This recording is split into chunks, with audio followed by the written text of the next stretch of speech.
The 2025 National Golden Tee Tour has been one for the record books. We've wrapped up 5 incredible stops across the country, and only one stop remains: the Texas Holiday Classic and the Player of the Year Tournament. Who will rise to the top in the Lone Star State? Paul Luna. He's done it. Has done it. The hug, the embrace. Paul Luna solidified his place among Golden Tee's greats in 2024, finishing the year by winning the Player of the Year tournament. A former world champion and multi-time national tour winner, Luna added yet another accolade to his remarkable career. The question now, can he go back-to-back on home turf? And he can't play the Joe Massara style, but your 2025 Florida Open champion, Joe Massara, taking down the young upstart Bryce Aubert. Definitely not his last podium. The same for Joe Massara. The 2025 National Golden Tee Tour kicked off in style as Joe Massara captured the Florida Open title, double-dipping young Bryce Aubert in a thrilling finish. Known for his precision and calculated play, Joe once again proved why he's one of the sharpest competitors in all of Golden Tee. Can Joe finish the year by becoming a 2-time Player of the Year?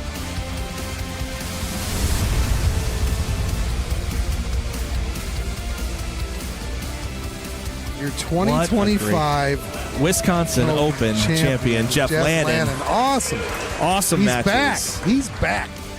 At the 2025 Wisconsin Open, Jeff Landon reminded everyone exactly who he is: a fierce competitor and a constant threat in any Golden Tee tournament. Cool under pressure and always dangerous, Jeff proved once again that he's one of the game's best.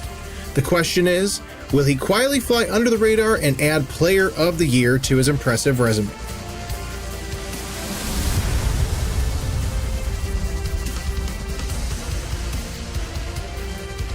With that, pandemonium ensues here at the Funny Bone for the Missouri Open. Andy Haas has done it, hard charging the whole way through. Your champion for the 2025 Missouri Open. The 2025 Missouri Open marked the triumphant return of Andy Haas to center stage. With victories at both the Missouri Open and the Carolina Clash, Haas reminded the world why he's a true Golden Tee legend. Few can match his poise when the pressure is on. So, can the 4-time Player of the Year make history with a 5th crown and further cement his legacy?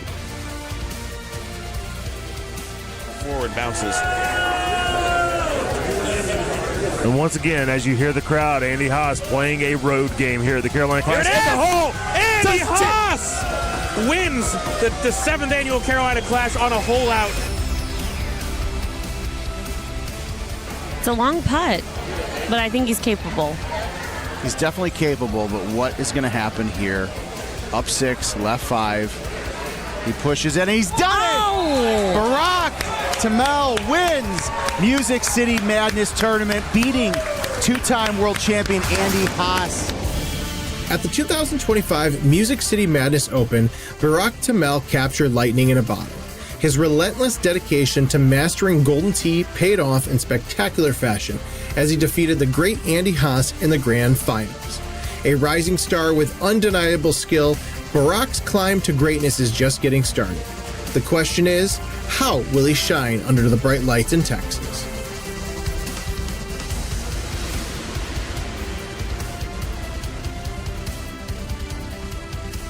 So many talented Golden Tee players will be chasing championship gold at the Texas Holiday Classic and Player of the Year tournament. But in the end, only one can claim the ultimate title of 2025 Player of the Year. Who will rise above the rest and stand tall in the Lone Star State?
Welcome, welcome, welcome. Player of the Year Tournament, Dallas Holiday Classic 2025. I'm Matt Van Hoosier. I am with you here because I have not been called yet. We are at the Handicap Tournament, and I'm glad for everybody who's here today. On the left side, we got Dan Neske and Aaron Nelson playing Alaska. On the right side, Mike Kenny, and I am sorry, but I do not know that gentleman, but he's from Washington because I recognize his shirt. And they're playing Hawkeye.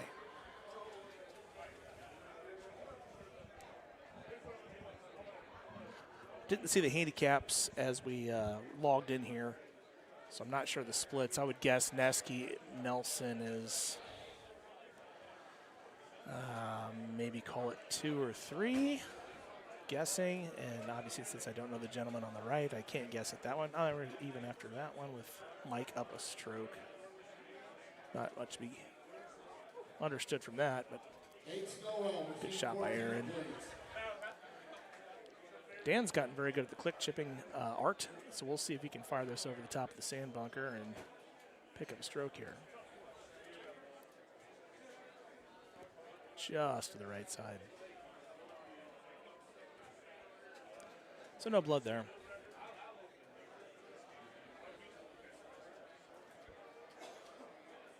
Very good crowd here at a new location in Hurst, Texas. We've got 30 machines. And honestly, there's a reasonable amount of space for that many people. We're expecting between, say, 155 and 175 or so, something in that ballpark this weekend. We had a very successful doubles tournament, probably a high for doubles participation on a Friday midday tournament. We had 35 teams. As Aaron sends that a little long. 35 teams in the Scotch doubles blind draw, which finished up earlier today. I don't know the winners of that one, but if I find out, I will let you know. Good shot by Dan. Let's see if Aaron's got that click chip in her, or if she's still using the old school style. No, looks like a click kind of club. This is not a technique I have figured out yet. I've been told I have to. Oh, never mind. She's going old school. I love it. Love it. Slid it right by. Good effort. Erin is definitely one of the top female Golden Tee players. She regularly, in the last stages of competition in the Orlando tournament with the women's tournament. Mr. Van Hoosier. Andy Kuhlman, you're my hero. Oh, what can I say? I had to check the audio levels real quick before hopping in with you. Masterful is what they are. They're masterful. Yeah, they sound pretty good. They sound pretty good. Yep. So you got the easy look on the Alaska there to get up to the island. Any pick of your islands, that's the one you want to do. If you can do that, that's what you want to do. Makes that second shot a lot shorter. You just got to get in the center of one of those islands. You don't mess around with all the reeds on the outside of it. yeah. So of all the new courses, what do you say is your number one favorite and number one least favorite? Well, let's see here. My favorite might be Alaska. I was gonna say Alaska's gonna be in there one way or the other. Right? It's one or the other. Right?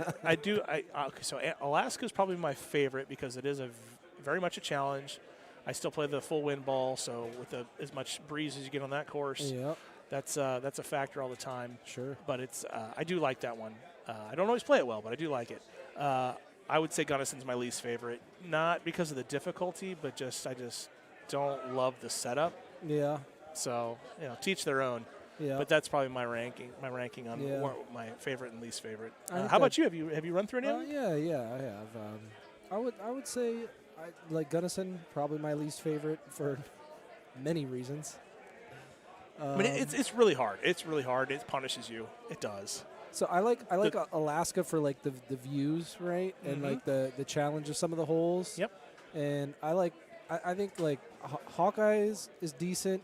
Machu's pretty cool, you know. Yep. Not neither being super challenging, but still have their kind of swing holes. Machu kind of comes down to 16 and 17. Yeah. Yep. Dan yanks that one off into the mud. That's what I like. I like to not have to worry too much until hole 16 or 17. You know, I don't. So actually, in the Juhas Fantasy this week, we drew Machu, and one of our earlier players. Everybody does the same thing where they kind of communicate and say what their scores were. One of our earlier players like, well, I was one better into 16, watered 16 and 17, and shot 26. Yeah, well. And then I followed the same suit. I holed out one, kept it through to 16, and watered the same 2 holes. Yeah. I was hearing a lot of that today, actually. Yeah. So. Yeah, those are definitely the two. For the people that kind of switch back and forth between wind balls and stouts or breezes, if that's your flavor, Machu's one of those that's like, I wouldn't switch it except for 16 and 17 can be very difficult with the wind. So a lot of times that's the deciding factor for those guys, and especially because there's no holes on that course that really are drivable with a Cosmo, for instance, that aren't with breeze or stout. So that's a big factor there. Yeah. Have you felt some equalization out there with the non-wind balls? Minimal. Good question. I do like that there's a bigger spread of players that are doing one or the other, right? Yeah. It's a choice now, and not a. It's not a must. It's not a must either way. Yes, exactly. Yeah, it was crazy for a little while. For a while, it was just like if you're not doing it, you're doing it wrong. That's not the case now, right? Yeah, if you're not playing stouts, then you're not playing proper. Is what it was. It was for a while, and the other way too. It's probably for some of those courses. Teton was one example where it's like, hey, if you're not playing the distance ball, then what are you doing? Because you're probably missing 1 and 2. Yep. So, I'll be honest. I didn't really hate those days, just from a production standpoint. The games were always kind of like nail biters, right? Mm-hmm. And I think there was a little bit more get after it ability during those days. But obviously, I like that. Things are a little fresher now, and I'm not seeing. New course here always helps that. Yeah, for sure. This hole that on Alaska, they're on this. So Alaska, here's what I do like about it. It's not. It doesn't wait till the end to be hard. Yeah. Like setup dependent for sure, but like this hole especially, number 5, right? That's your first big opportunity. You're going to lose. You're not going to lose 1 there. You lose 2. Yeah. Because you make that or you miss it. And it's very setup dependent, but. That's your first tough test. 9's a tough test. Yeah. We saw Dan Neske earlier on the par 3 kind of like he was aggressive with it and went back in the mud, so he lost some strokes there too. So I mean, you're kind of constantly in that state of pressure of just I won't say making good shots, but not making bad shots. Right. I think it's like challenging, but not punishing in the way that Gunnison is. Yeah. You know what I mean? Gunnison is like it's fair. Sometimes Gunnison, it's you're hard, like, no, but it's bro, fair. We're done with this. Yes, right. We are done. You do. You get to the gap shot on like 13 there. And you're just like, you know what? Yeah. You're like, white flag. Oh, actually, no. You get to play 6 more holes. Yeah. Sorry.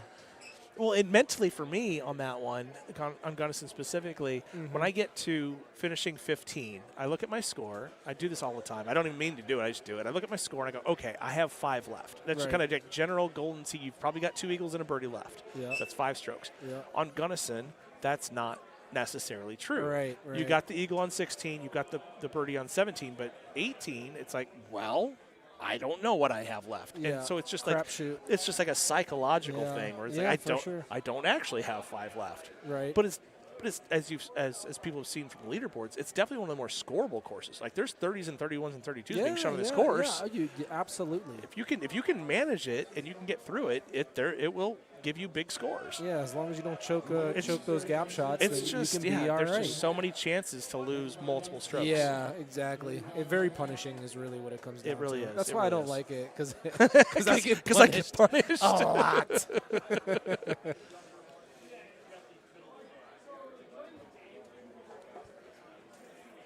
How you been liking the new venue? We're in a new location. For those of you who might not know, I was just talking about that before you got on. Actually, I'm very impressed with the space. There's a lot. I mean, there's 30 machines in here. There's going to be somewhere in the ballpark of 165 or 170 people, like players, and then plus friends, significant others, and random bar patrons. So there's plenty of people in here, but I don't feel like I'm like shoulder to shoulder.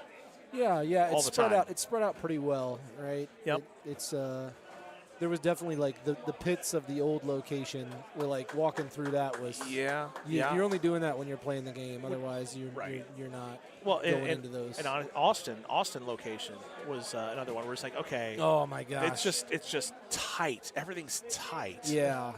I was on a weird setup the year that I did that broadcast, and everything was. Yeah, that was a rough build. Yeah. I like the little stage setup we got this year, though. You know, I could use a step. I'm not gonna lie, I could use a step to get up here. It's a big one. It's over here in the corner. Oh, there is one. There is over here in the corner. Oh, okay, okay. Yep. Okay, Friday we're learning things. We're learning things. Yeah, that's right. 11-10 Mike on the right side, without honors. I told him earlier I don't know what the spread is on these. I'm guessing Nelson is like a stroke or two. I don't at the right side. I don't know the gentleman from Washington that just hit, so it's tough to guess. Pure speculation at this point. And then you know what? This is the first time all year that we've had any voices on a Friday night because usually nobody's willing to Nobody cast, wants to do that. And the bar is trying to bump music. So you know what? I think that I'm going to go ahead and assume that the viewers are willing to deal with not knowing their handicaps versus having voices. We're already excelling. You know what I mean? All right. Head of the game, you know? So on the left side there, when you get dumped in the drop spot there, it's actually it can be a putt. Yeah. I learned that today. I was today years old when I learned that. It looks weird because you're kind of up on a hill in the rough, but there's a dip before you get to the green. You're like, oh, there's no way I should putt that. But no, it actually plays all right for a putt. Aaron is currently, I will say it, whooping the crap out of Neski. She is just taking him to school. That's putting it politely. Now, 4 under for Dan through 7. I should say through 7. That's not his normal. He's a good player. He's a mid-20s player. Sure. So he's having a rough go at this one, and we'll see if he can recover or if Aaron can hang on. But they're both capable players. Just Alaska will do that to you, as we're talking about. Alaska's going to Alaska. Yeah.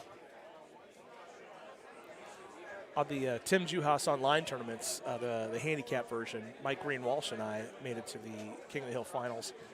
And he's a noted Nebraska Cornhusker fan. Okay. Bug eaters, if you will. Yeah. I am a noted Iowa Cyclones fan. Yeah. RIP for my coach today. I wish you the best, Matt Campbell at Penn State.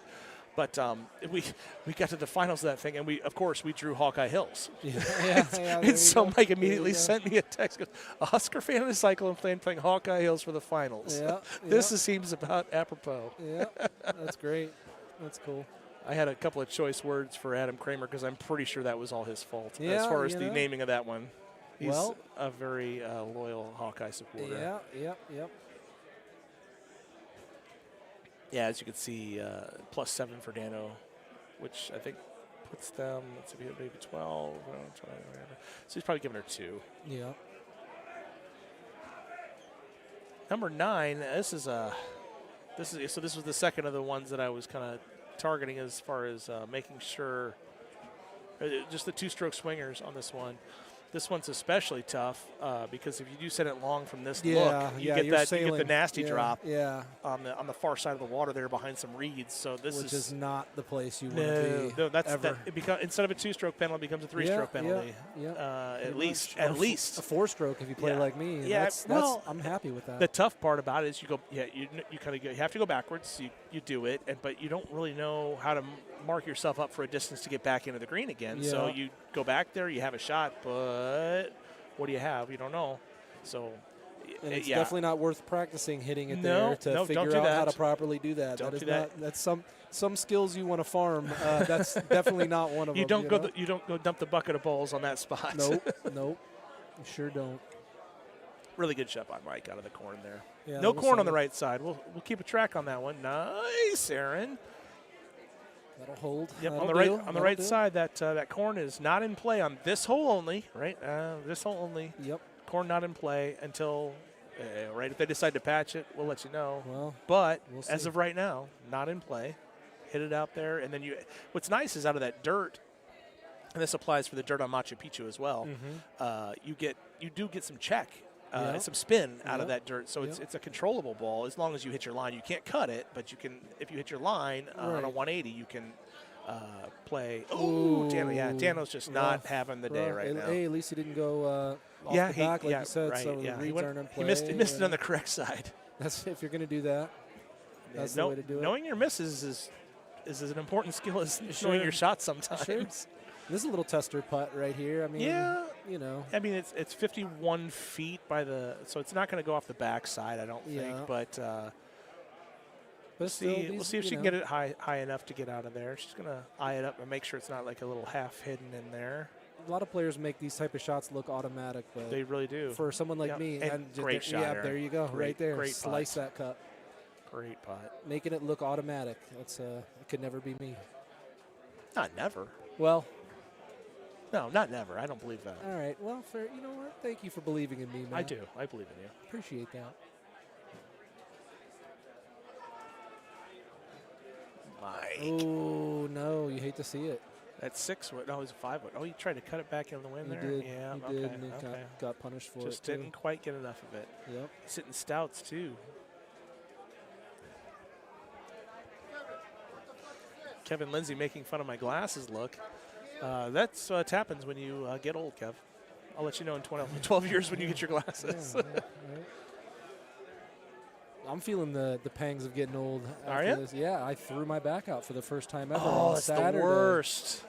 I was bedridden for 3+ days. I didn't know if I was going to be able to make any of this stream work this my weekend. God. Well, I'm glad you have been able to. Yeah, I'm glad you're with us. Gotten a little better, but I'm definitely still. I'm still a little locked up, but I'm not nowhere near like it was before. The first time you do that is just taking in a big breath hurt, and I was like, this is not good for me. You know, let alone bending down to the ground to run cables and tape wires like that. Why do people do this? Yeah, right. Yeah. Oh my gosh, I'm sorry to hear that, buddy. Oh well, luckily I'm at least good enough to be here. You know what I mean? So it could be worse. Could be worse. So, and plus they had the stage for us, so I didn't have to bend down onto the ground. Yeah.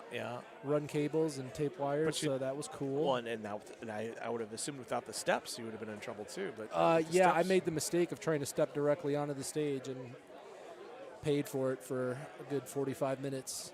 Yeah. But you know, luckily I was able to just get everything dropped yesterday, and then just kind of try to rest and loosen up the old back a little bit. And nice. Yeah. It wasn't cool, but glad that we're doing better now. Absolutely. So it looks like Mike's probably giving his opponent a stroke or two, and is down a stroke is based on the on screen right now. So that's where they're at. He's got to probably get 2 or 3 back at least, which on Hawkeye is not impossible, but you got to definitely somebody usually has to make a mistake for that to happen. Yeah, I mean, obviously you can always get a hole out. There's 4 holes left. We're talking about probably let's call it picking up 4 in 4 holes. Yep. So if he misses a putt here, that honestly pretty much does. He hit it too far out, got the barn, and that is pretty much the end of that. Yeah, that was. I was just going to describe how he could come back, and then he just airmails it. I mean, there's nothing you can do about that That's one, Mike. Too bad. Yeah, he was in the rough. He wasn't going to be able to do anything else with that. So. Match is over. I was rooting for him too because he's playing Mike. Playing against a guy whose name is Pickled Onion, and I'm like, onions. I'm done with this guy. Do you like neither pickles nor onions? Oh, I love pickles. Okay. But onions, I cannot. Okay. I cannot abide. Is yours the taste thing or the texture thing? Because I've heard both. of both. It's both. I mean, I can do like similar textures, like cabbages and stuff like that. Like, so I know it's not. Oh, okay. It's not really the texture. Yeah. As much as it's the taste and the smell too. Okay. Fair enough. Just I don't know. Just not an onion guy. Okay. But I will just substitute garlic in its place, and it ends up being fine, Little garlic, little ginger. I do like garlic. No problem, Not as much as some. Some people really like garlic, but yeah, I'm not that guy. Super into it. But if I'm making a beef and broccoli, by all means, I'll shave some garlic, shave some ginger, mix them together. I want to see this shot from Dan. This hole, just because he's at this point he's willing to try whatever, right? So I want to see some crazy stuff. Okay, he tried a 3 cutty aroundy. I want to see some nuts. I want to see. He's probably tried it before. He's had these rounds before. Be careful saying that around these parts. Got me. Oh my gosh. Nah, I guarantee you he's had these rounds. I've played with Dan plenty of times. He's a St. Louis guy, and I know that when he gets into one of these rounds, he's like, well, let's see what this does. Yep. Yeah, Mike's out. Yeah, he knows it. what's going on, praying to the heavens. Right. Why would I do this? Why am I here? Just get through your game. You Why know. don't I should have had Schlotsky's by now. It's single limb. So, yeah, that's the roughest part. You have it's the single limb nature. You just have to make your peace with it at this point and shake your head like he's doing and move on. Tomorrow's a new day. Well, and with and with the handicap thing, you don't really know what you're getting in. I mean, you know what you're getting into, obviously, with your handicap, but you could be paired up against somebody, and then you hear their handicap and say, oh, I got to give this guy whatever, or I'm getting whatever. All that psychology needs to go out the window right away because unless you actually have played with that player a bunch of times, exactly, they're going to be vastly above or vastly below what their handicap They're feeling is. their own thing, right? Yeah, maybe it's their first tournament. Maybe it's their 30th tournament. Maybe you don't know where they're at. Maybe they've been drinking all day at the doubles tournament.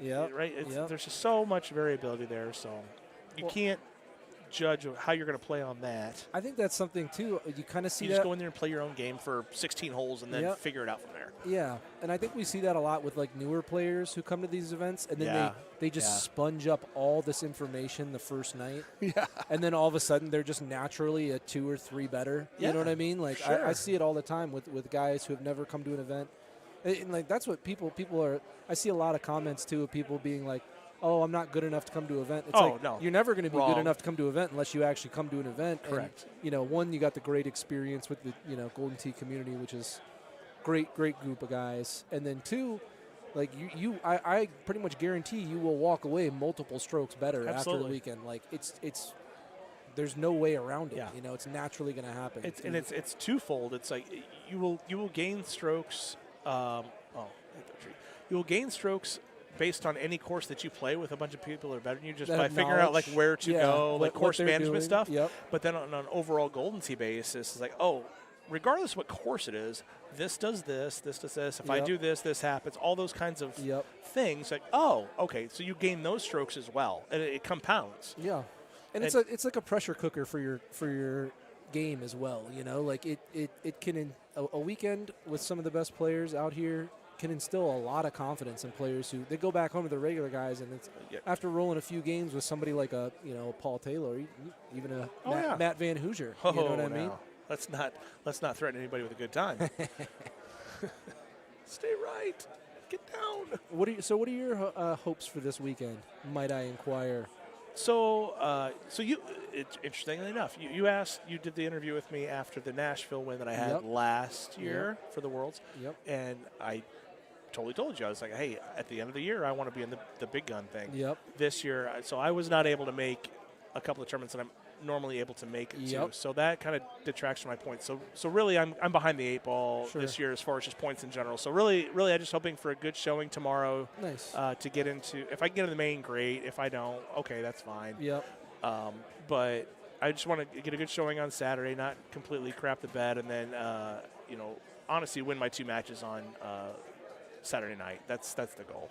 After that, Sunday, whatever, and then get in that little gun and see what happens. Because I mean, I could get in the big gun if I really made a big run in Maine or something like I win my first 2 in Maine or something like that. But that's a pipe dream. I've done it before, but I play. It's like a 5%er. Sure. Okay. So you're taking the realistic. We're going to go with the approach. realism approach and say, okay, you know what? Let's just get in that little gun and see if we can make some noise over there. So that's the goal. And it's cool seeing, with how many people start showing up to these tournaments and then being all across the U.S. It's like you miss a couple tournaments.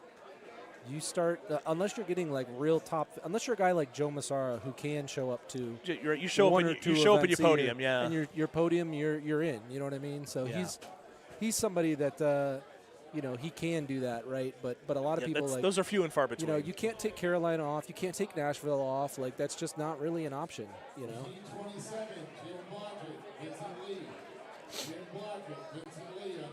Good shot by Aaron.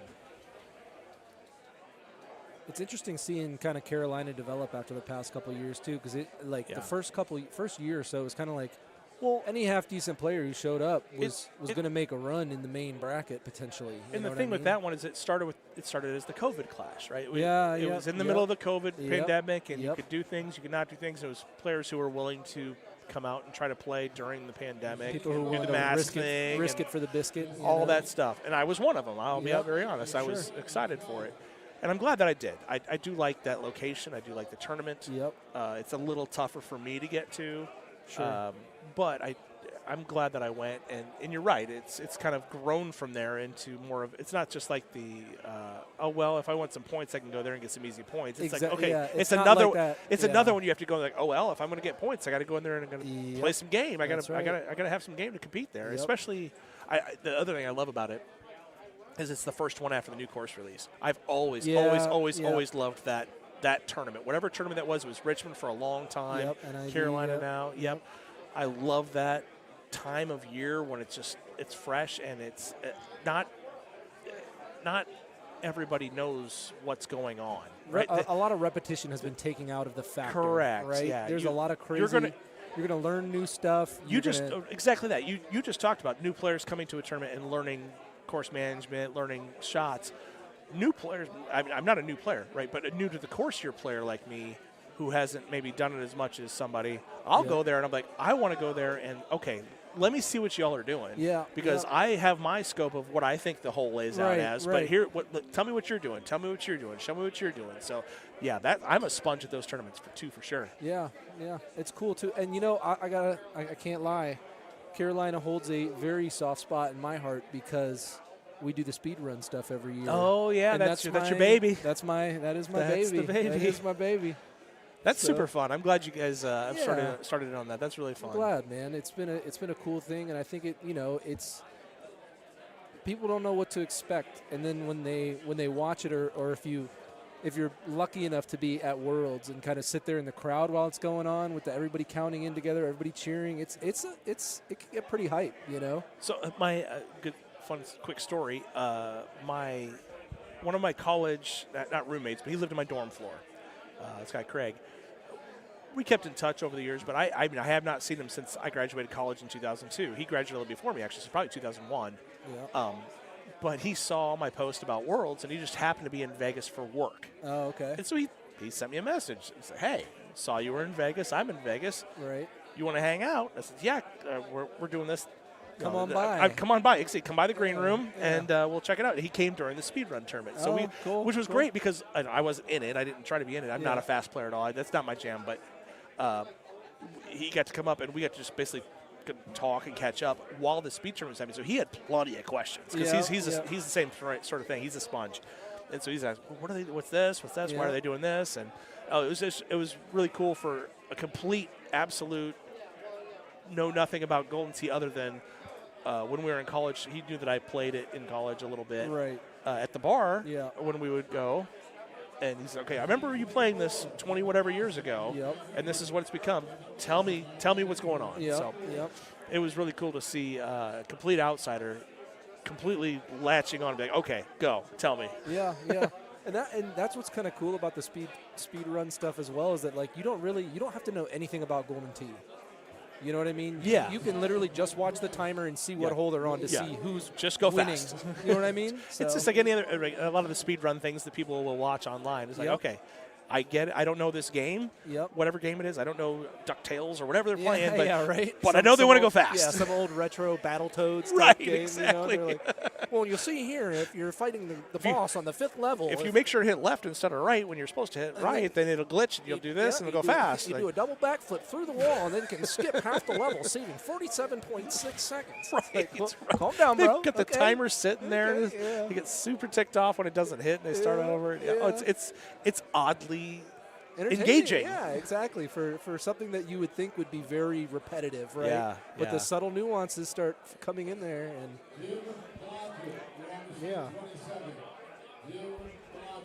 So on the right side, we picked up Pete Schmidt and Jesse Joint, Ms. Pennsylvania. Miss Pennsylvania, indeed. She's been up there in some shots of the week. I'm not going to lie. But every now and then, Ben will ship me one that she hit, and I'm like, sprinkle her in there. Oh, my goodness. Let's go. Oh, obviously you go on the bridge there. Yeah, well, you didn't know that? That's the shot. And now right here, I think here it's comes the clicker. What is it, 4 click, 4 click flick, and you're good. Bridge plays pretty decent. It's not sand. It's not path, which is also sand. It plays pretty decent. Okay, 9-wood clicker. Why not? 3, 4. 4, like I said, 4 click. Oh, he's done 4 it. click. He drains it for the 15 under. I mean, I basically just did that myself. I'm not. That was great. One of the best click that was I've impressive. ever hit, That was impressive. Oh man. I don't think this is in question, but it's still amazingly entertaining. Yeah. A clicker off the bridge from behind Right, the right. green. Oh, Pete, good run.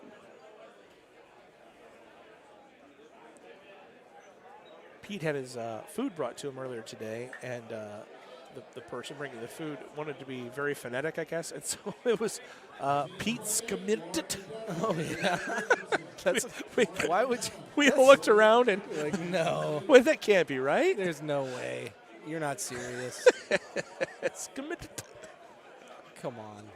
I can't believe that's a real person. You can ask Pete. Has to be an NPC, picking up side quest delivery I jobs. was like, if something. you've met one German, you know how to pronounce Schmidt. Yeah. I don't even.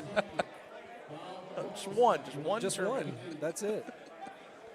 Just saw Mr. Barack Tamel walk by a second ago. Oh, good. So, I hadn't seen him yet today. Won Nashville this past year, his first ever. First tour- ever PEGT Tour victory. Maine. I think he had a purple before. No, which that's probably true. Yes, that's true. I don't think we're counting. Like that's an accomplishment. Well, listen, as a guy who wins purple brackets, as the most calm decorated. down now. Don't take away from your own thunder. I could hear Brad in the background as the most decorated purple bracket champion of all time. Hey, better than pink, right? That is true. Yeah. We were Matt Miller and I were discussing something along those lines earlier. It's like, because Craig, we were making fun of Craig Sander basically. This is, well, we haven't ever qualified for a pink bracket, buddy. You've won one, but we've never qualified for one. Yeah.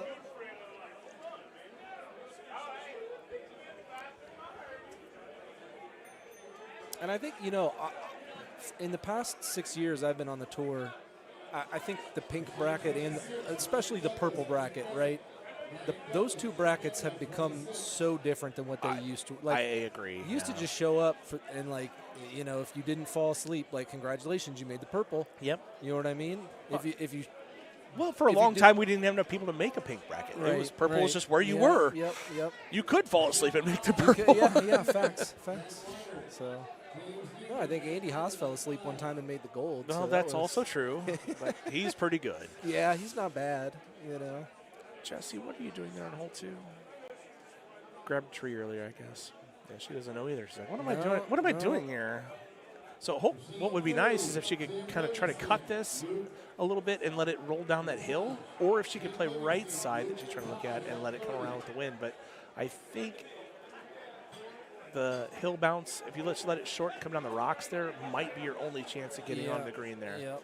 And she's not doing either of those. She's going to hit it straight. She's gonna, She's going You're to gonna hit the tree. It doesn't really matter. Oh, it almost made it to the rock there. Yeah. Had some bounce, but That was probably about the only hope she had was trying to bounce off those rocks. Yeah.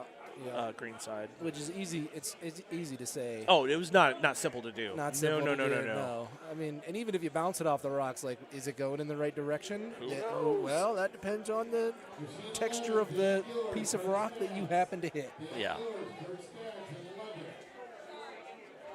That's one cool thing about doing shots of the week is I see some stuff that is like, I don't even, like, I'll watch the first half of a hole, the ball go in, I'll be like, there's no way this goes not in. a chance they just hit this shot. It's just like bink, and then goes in. You're like, hey, okay, congratulations. You got first place this week.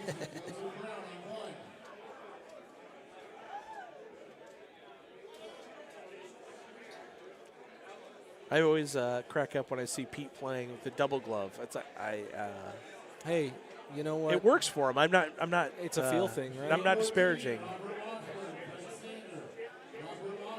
Washburn Sander. That's a good one. That was one thing I should have done back when. So once upon a time I was a professional Halo player on the MLG circuit. I remember hearing about that.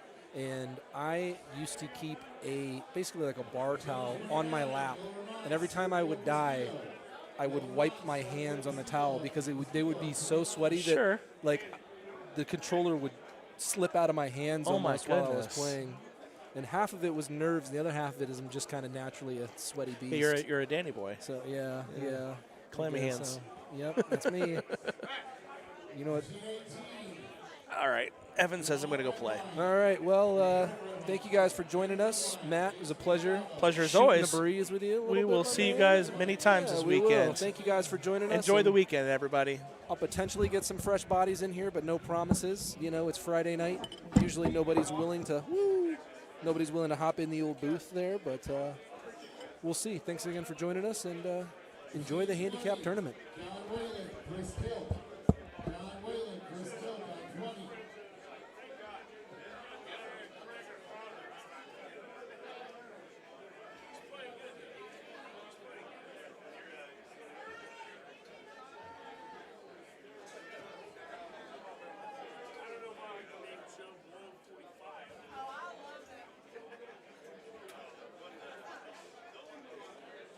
Machine 16, Jeff Ellis, Nate Stowell. Jeff Ellis, Nate Stowell on 16.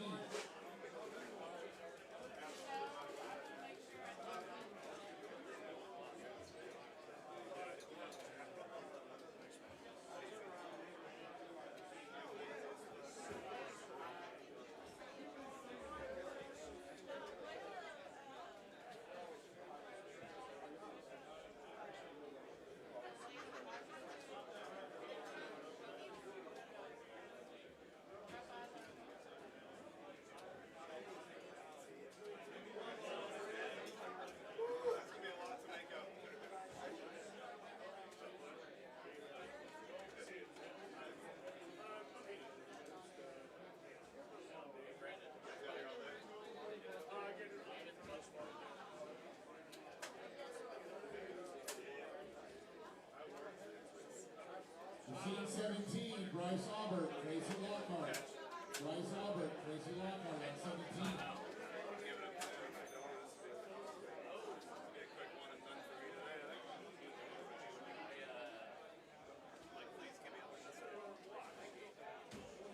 Aaron Nelson, Jason Elliott on 13. Aaron Nelson, Jason Elliott on 13.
Machine 25, Steve Kramer, James Hickey. Steve Kramer, James Hickey on 25.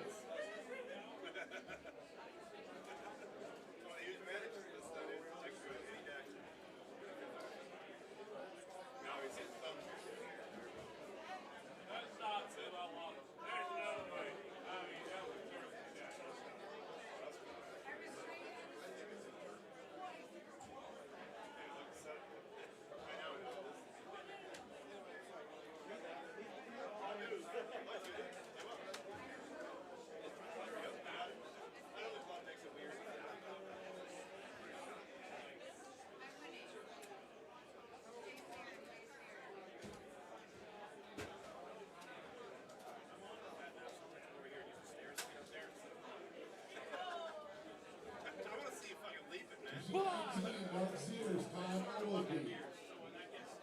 Mark Sears, Todd Oglesby on 19. I kind of want to hop on the podcast just to hear how good he is, you know? I'm not sure it's alive right now. No, I don't. I like without Andy up here. I'm not sure I want to jump on. I don't know where the cameras are actually at. It's these two right here. I didn't see them earlier.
Right. All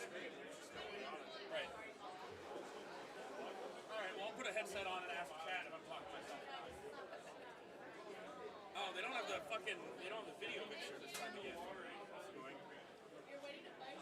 So usually the TV here, the stream is a little bit smaller. Chris Ivins, Danny Ellis.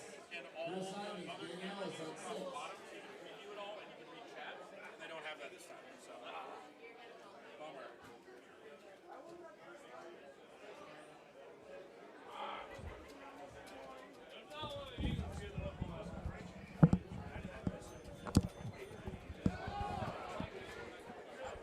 Check. Any idea if this is on? This is Nate Webb calling chat. Chat, can you let me know if the headset's up? Andy appears to have stepped away from the production booth for the moment. Let's start taking a look at what we have going on.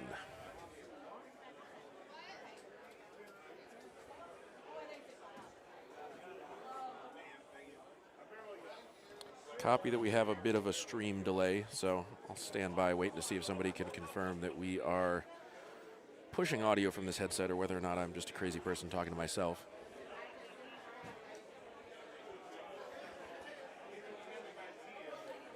Nice little half cut on the 6-wood left-hand side.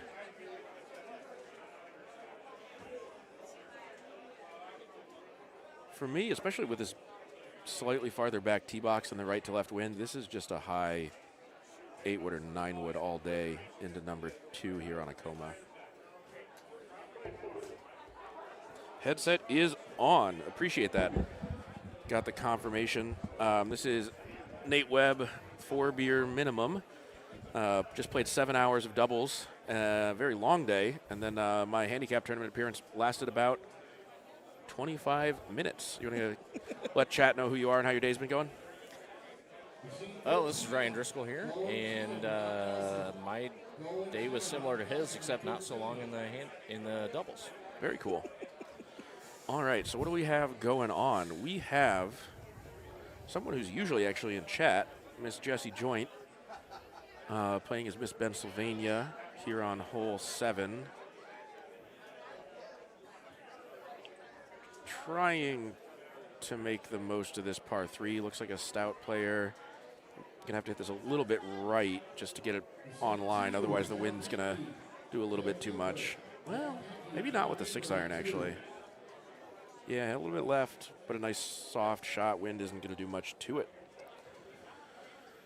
Okay, so there is no bracket link. There is nothing. I can't tell anyone what's going on now, but this is the Handicap Tournament here at O'Shea's in beautiful Hurst, Texas. Nice kind of crisp, but nice day outside earlier, kind of darkening up as we go. We're looking at the Handicap Tournament, which is a satellite qualifier, effectively, to tomorrow's and Sunday's main event. So the main tournament here, the Texas Holiday Classic at O'Shea's, 6th stop of the year, and last tournament before we crown the Player of the Year, is going to be run Saturday and Sunday. It's a $120 buy-in. This event that we're watching right now is a $30 buy-in, and when I say it plays like a satellite, it's essentially you got to win 2 or 3 matches, depending on whether or not you got to buy, and then the whole tournament just ends. Everybody's just trying to steal a couple wins.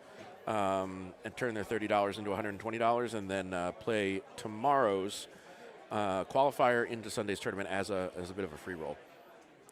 So you said it was a little brisk. Where are you from?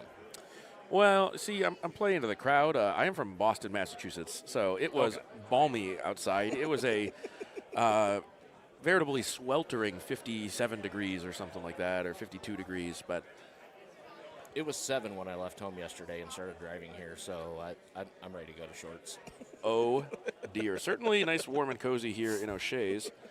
All right, so we got to start really paying attention to try to catch. Actually, I guess I could just look up these handicaps, try to figure out what's going on. That was a 23-2 and a 28-2, so 5 strokes in it on the left-hand side.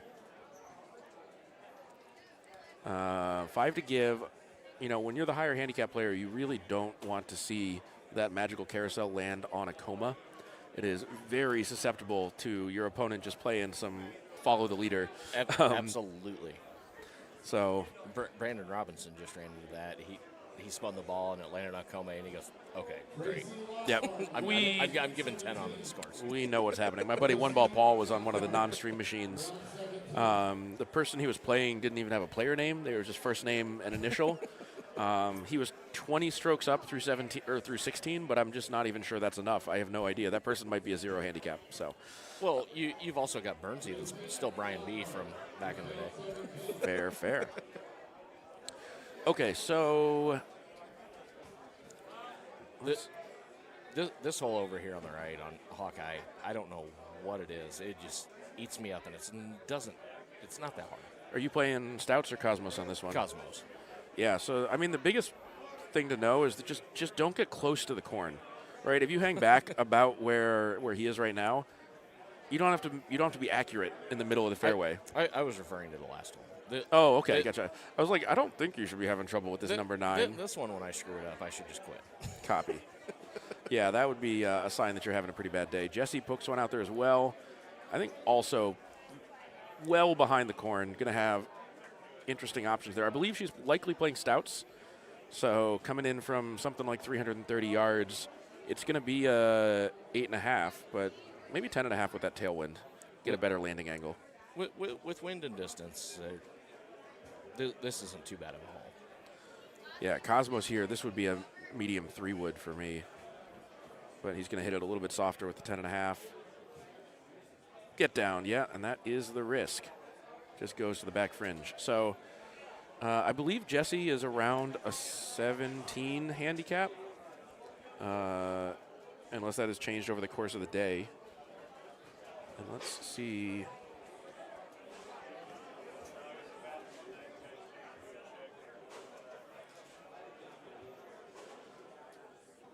Yeah, so even with the breeze, she's kind of debating of what she's going to do. Looks like she's going to lay up here.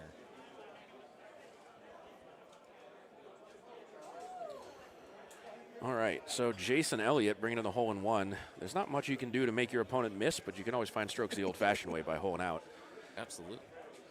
I do have to apologize. Who is Jason Robinson playing right now?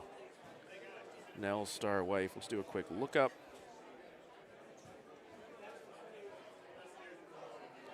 All right, so we have Jason Robinson versus Aaron Nelson on the left-hand side. Aaron is currently a 23 handicap. Does not match the hole-in-one. Jason's is probably a pretty big number. Let me see where he is at the moment. Or sorry, Jason Elliott. Jason Elliott is a 28 handicap. So makes sense. That's the 5 strokes that we kind of clocked off the scoreboard. On the right-hand side, how is the Pepper Rat playing of late on the new courses? Obviously, Pete Schmidt is a solid Golden Tee player. He's a 27-3, so about 10 strokes in the game on the right-hand side. A little bit errant on that chip and a little bit dangerous here. Over the edge. Yeah, I mean, for me, that's no stress. This is a 9-iron or 7-iron click chip back. You just hit it at it one click. You just have to recognize that it did click over the edge there. It went to the rough, and you are not in a position where you would be safe to putt that. It's just one of those things when as soon as it just kind of takes that little tick over the edge, it's stressful of going, ah. And, maybe it's because I am getting better at hitting greens and more aggressive about risking going off of them that I'm noticing it, or maybe it is different on some of these courses in the 2026 update, but I am finding the fringe around the greens to be a little less grabby. It doesn't catch the ball very often. Everything tends to go right through it until it hits that first pixel of rough like we just saw, falls over the edge. It seems like the fringe is a little slopier. There is some of that, too. It sneaks up on you. I think it is Machu Picchu. No, not Machu Picchu. Which hole am I thinking of? See, I know there's a lot of times I look at it and I'm like, oh, that's fine. It'll stop on the fringe. And I'm like, oh, crap, it didn't stop on the fringe. All right, so left-hand side, Aaron just tossing one out there with the driver, lighting it up nice and short. Ooh, much love for the beautiful Emily bringing me a bucket full of Coors Light just to make this commentary a little bit more interesting. Apparently, Jason Elliott's weakness is chocolate pudding. Oh, we should ask him about it. Well, we do have a special menu here at O'Shea's for the weekend, Friday, Saturday, Sunday. they prepared a slightly shortened menu because this bar does tend to host a few dozen people, but it's not ready for a few hundred people on their normal menu. So I didn't see any chocolate pudding though. I didn't see the dessert section. I was told that it recently switched ownership, and the new ownership was not aware that this was agreed to ahead of time. So this is kind of a surprise for them too. So they're on a learning curve with 160 plus people here this weekend. So for folks around the community, I think if you're following the tournament scene, you would already be aware. But this tournament relocated a few months ago. We had been planning to return to Legends in Keller, Texas. For I don't know how many times. I've only been going to tournaments for 3 years, but I was there twice. This is my first time in Texas, so I don't know. This one popped. This venue was found kind of last minute, but it is a really beautiful spot here. Fit all the machines in well. Plenty of tables to sit at for folks who are watching the games or taking a break between matches. 2 bars, which is nice for being able to kind of wander up to one. You know, we're seeing one of the common things that comes up at Golden Tee tournaments where there are locals who just wander into the bar, and there are probably a lot who just turn around and leave immediately, but the ones who do sit down at the bar and start asking a lot of questions, it's kind of interesting. I didn't realize that the owner was going to be one of the ones who didn't know this was coming, but... Yeah, I just heard that a little bit ago, that it was kind of a surprise to him as it switched hands. Well, kudos to him for still having us here and not telling us to pound sand. So if there is anyone listening into the stream right now who is in the venue or who is, back at their hotel taking a break before qualifying tomorrow, but will be around this weekend, they really did kind of go out on a limb here and trust us to schedule this event on short notice. So make sure you take care of your bartenders and servers this weekend, and what's the harm? Maybe order an extra round of shots at the bar. One of the bartenders said the 2 people called in today, I don't think they really know what they're missing. Fair enough. They just didn't want to deal with it. Sounds like too much. So, okay, have you, let's kind of get our eyes on, unless you have already tracking it, what this current score margin is here on the right-hand side. Once this putt goes in, was that 8 under, 14 under? So that is 6 strokes in it through 11 holes. We did say we think that Jesse is getting 10 strokes. So, 7 holes to play. Got to not let more than 4 go to the opponent's side. Definitely looking like advantage to the Pepper Rat. Looks like both players adopting, we talked about this a bunch on the stream in South Carolina, but using the kind of inside knowledge that this right side, farther down the fairway, rectangular patch of corn doesn't exist. It's invisible corn. So it's not a freebie, it's not a fairway, right? You are playing out of dirt, which is everybody's probably 4th least favorite surface. But it allows you to be a little bit closer to the green, to hit a straight shot. The fact that the dirt takes the power off actually helps stay under the wind a little bit. It'll still grab a little bit, so you can still use spin and get something out of it. But if you have just that tiny little bit of curve, it murders your distance. So it's still a risk to go there. So one thing that I've been experimenting with that to call this anecdata seems to be like the way things that I see things are going anecdotally from my personal experience. I think you're a little safer against the cutting the ball effect out of the dirt if you just don't pull back. Even if you don't hit it perfectly straight, you don't seem to get punished quite as much. So as long as you don't need to hit a big angle, which with Stouts here, you're hitting it 20% of a click left, I would have been tempted to not pull back. Now, playing this with Cosmos, you're gonna have to hit that farther out to the right or farther out to the left to counter that wind. You got to be a little bit more cautious, but it worked just well for him. All right, couple eagles. Jesse doing what she needs to do, just kind of follow around. Right? If you just copy him for the next 6 holes, boom, you win on 4 strokes net. All right, so Aaron on the left-hand side, 15 under. I have not seen Jason's score. Just getting up to speed.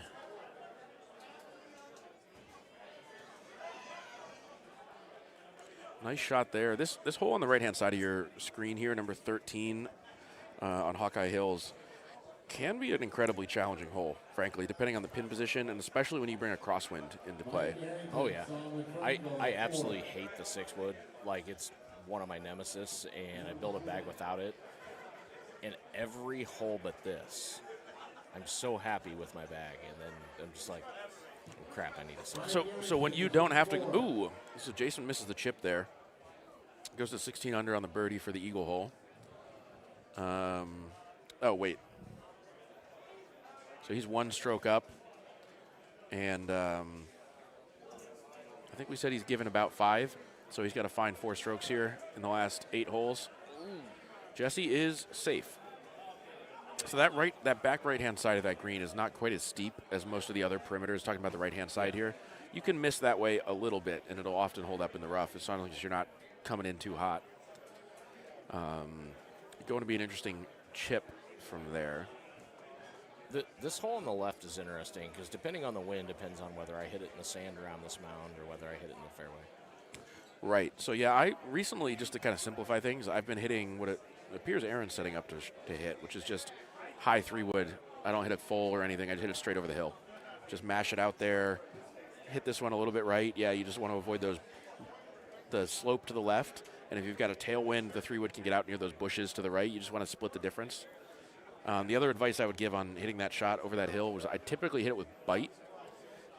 Because if you do miss left a little bit, bite will tend to go most of the way down the hill, but won't go all the way into the water, whereas backspin will do that super annoying bounce all the way down until it gets wet.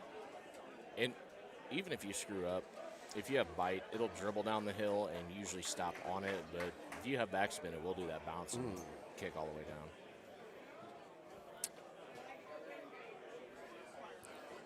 All right. Jason shaking his head a little bit. I don't know if he was hoping to hold that out or if that was a reaction to something that Aaron said. Guessing Jason knew as soon as this match was set up that Acoma was probably going to go a certain way, and it was not going to go the way he needed. Did Jesse just make that from the back right of the green? Yes. All right. So we have on both sides right now kind of two different stories, but at least the short-term momentum is that both of the lower handicap players are playing well. Left-hand side, I would say Aaron's actually in the driver's seat. Right-hand side, Jesse's just trying to hang in there. Jason still pin seeking.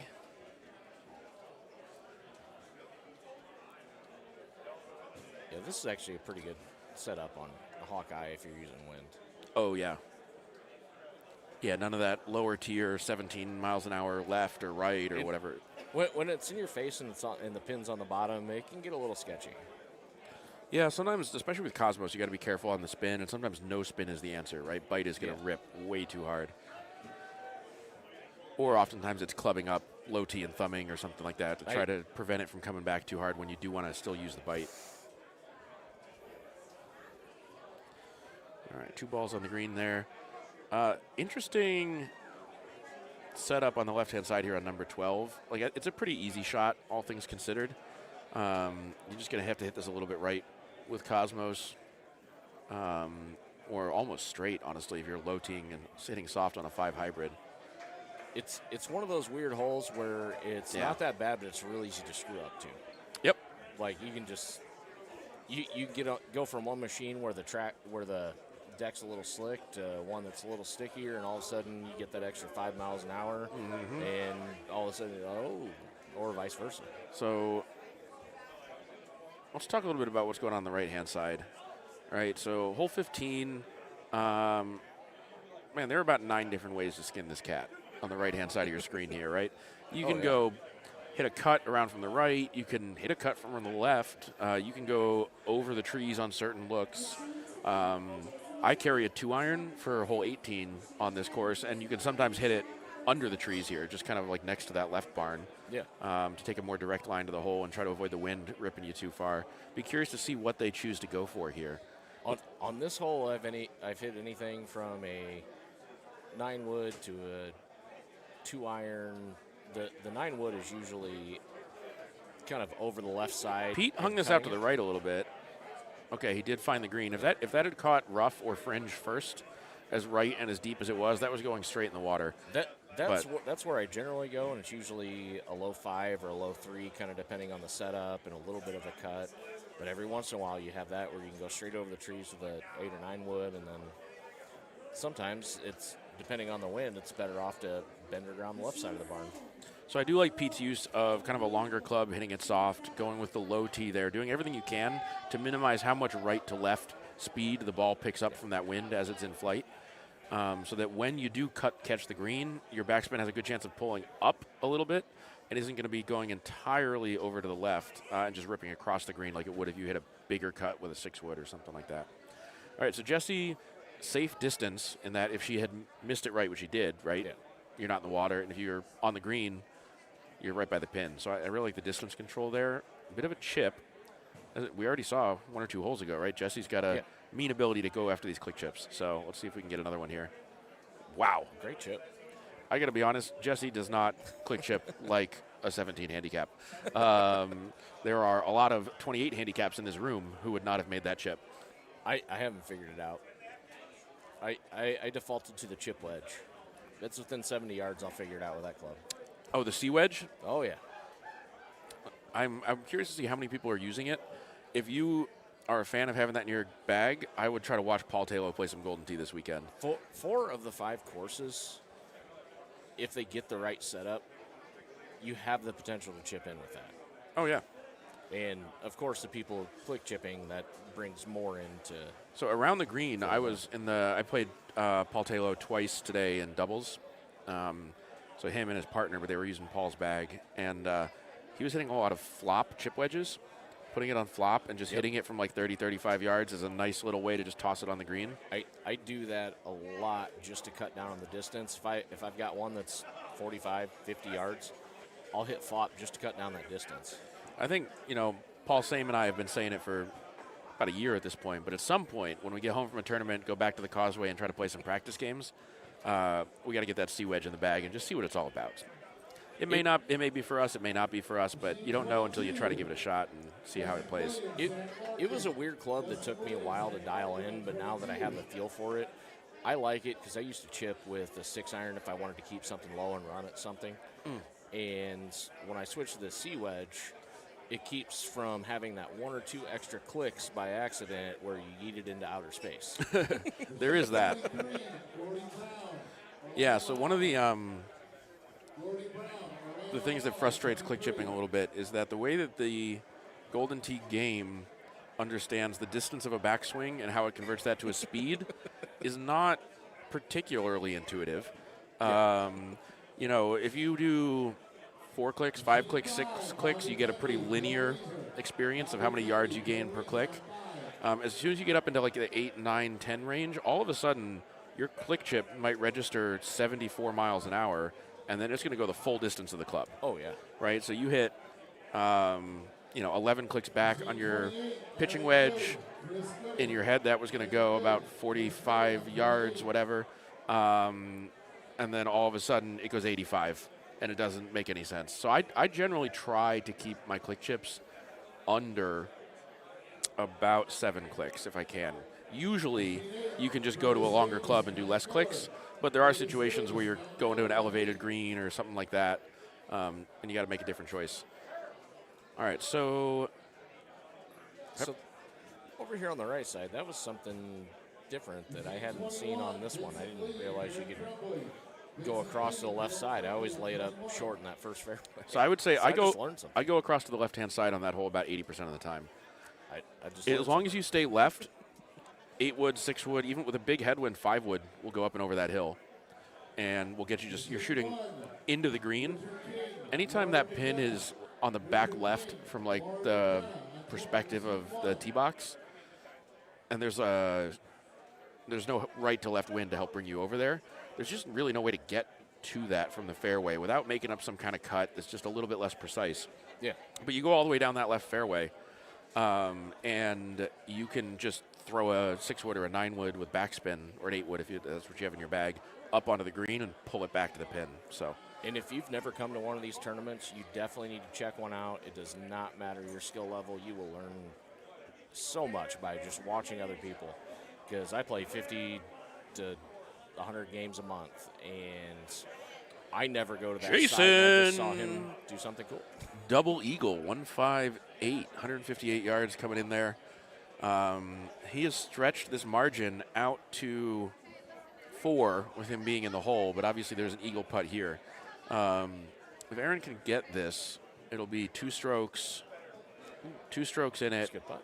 Again, we think that she's getting 5 strokes from Jason. So Jason would need to find 3 strokes here in the next 2 holes.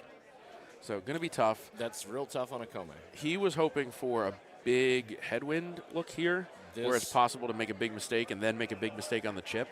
This right to left wind sets up pretty well to just hit the ball at it, more or less. Low tee with that 140-yard 7-iron, and looks pretty good. I kind of like doing the low tee, the low power thumb shot, the one click to the right. Anything you can do to make it a little bit weird so that the other person that's getting strokes from you might not know exactly how to follow suit. It does look like they've got, so we got a shorter club here. She's going to have to hit this a little bit harder. I would use a release there. Yeah, the power just wasn't in it. So Jason hit his 140-yard 7-iron. I believe Aaron hit the 125-yard 8-iron. Yeah. Would have needed definitely some more power to get that there, but they hit almost the same physical shot on the trackball. That makes this interesting now, because we're going to be pretty close to the number. I think you might. Is she 2 up? I thought she was 2 down. You said she was getting 5. She was down 2 straight scores. So. True. Yeah. So it. We'll see what she's got here on the click chip. If she gives 2 more away, then 18 gets to be really important.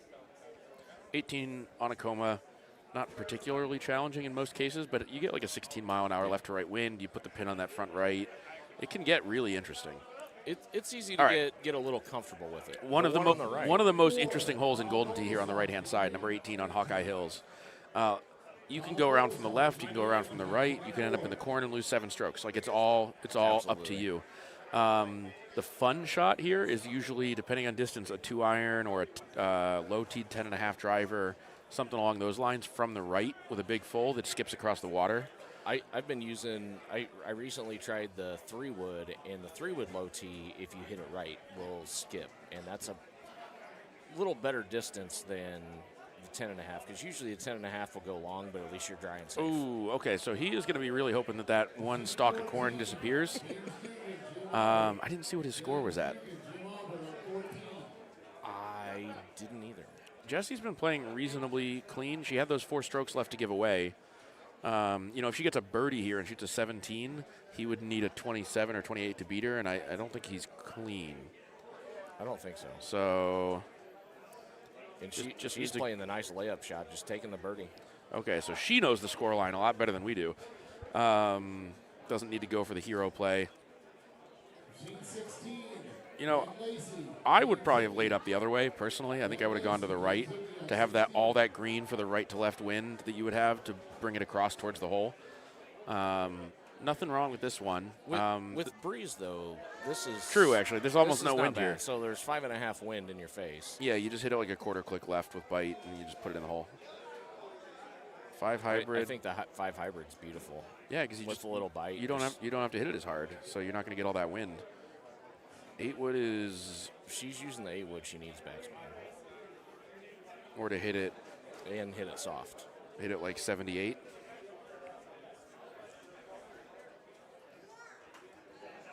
Okay, well, that will be a par or a birdie. So she's going to be at either 16 or 17. Let's see if she can make it a 17 here. Left 7 putt, 66 feet. Not easy. Evan Gossett, William Morgan. Evan Gossett, William Morgan at 13. Sets up taking the par. I believe we have Evan Gossett and William Morgan coming to you on the left-hand side as the next match there. I'm so enamored with Hawkeye 18 because it's my worst hole in Golden Tee that I actually didn't see how that one ended. Jason was clean, 31 under. I don't know what their setup was on 1, but we'll just say clean. He did have that double eagle, so maybe he was 1 better on a 30 setup. I'm not sure. Yeah, it kind of depends on if you count chipping in on one as one better or not. It just it really all depends on the I mean, sometimes it's drivable. Sometimes it's a putt. So I've had that a couple times. All right, one more screen. Oh, no. I did not do a good job of tracking her score there. Okay, so he is chipping for a 25. I believe that means Jessie's going to win this match if she makes that putt. I think she's getting 10. I think she's going to get a 16 under. I think that would mean he would need a 26 to extend this game. And this is a chip for a 25. It's a very good chip for a 25. It's a good chip. Machine 3, Joseph Brown, Craig Sanders. Sometimes I feel like 25 isn't very good on Hawkeye, and sometimes I feel like 25 is fantastic.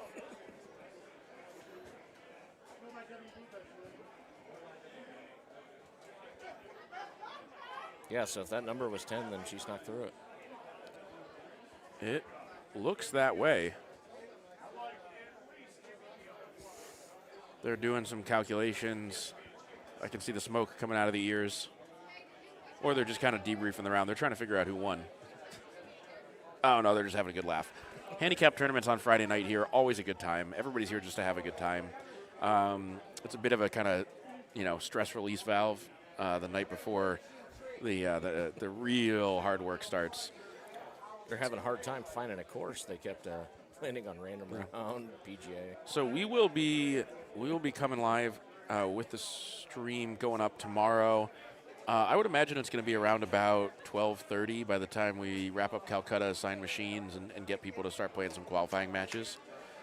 Unique to the Texas Holiday Classic, after qualifying, we will be playing the first 2 rounds of the tournament tomorrow night. So, normally there would be a second blind draw doubles, like there was at noon today.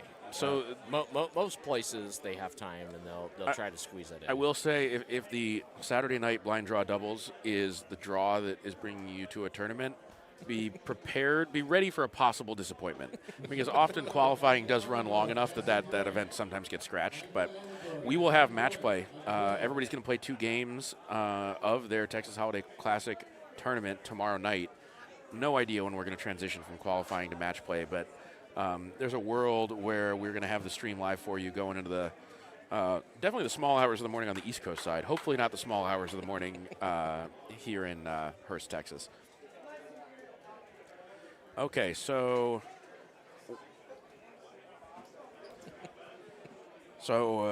I do recall, and yeah, thanks Andy chiming in a little bit, trying to remind us a little bit about last year, but I really appreciate the work that goes into keeping these streams alive when those important matches and some of people's favorite players are playing late into the night. I know my first ever tournament was the then Dallas Holiday Classic 2 years ago. That was north of Fort Worth. Don't ask. It's fine.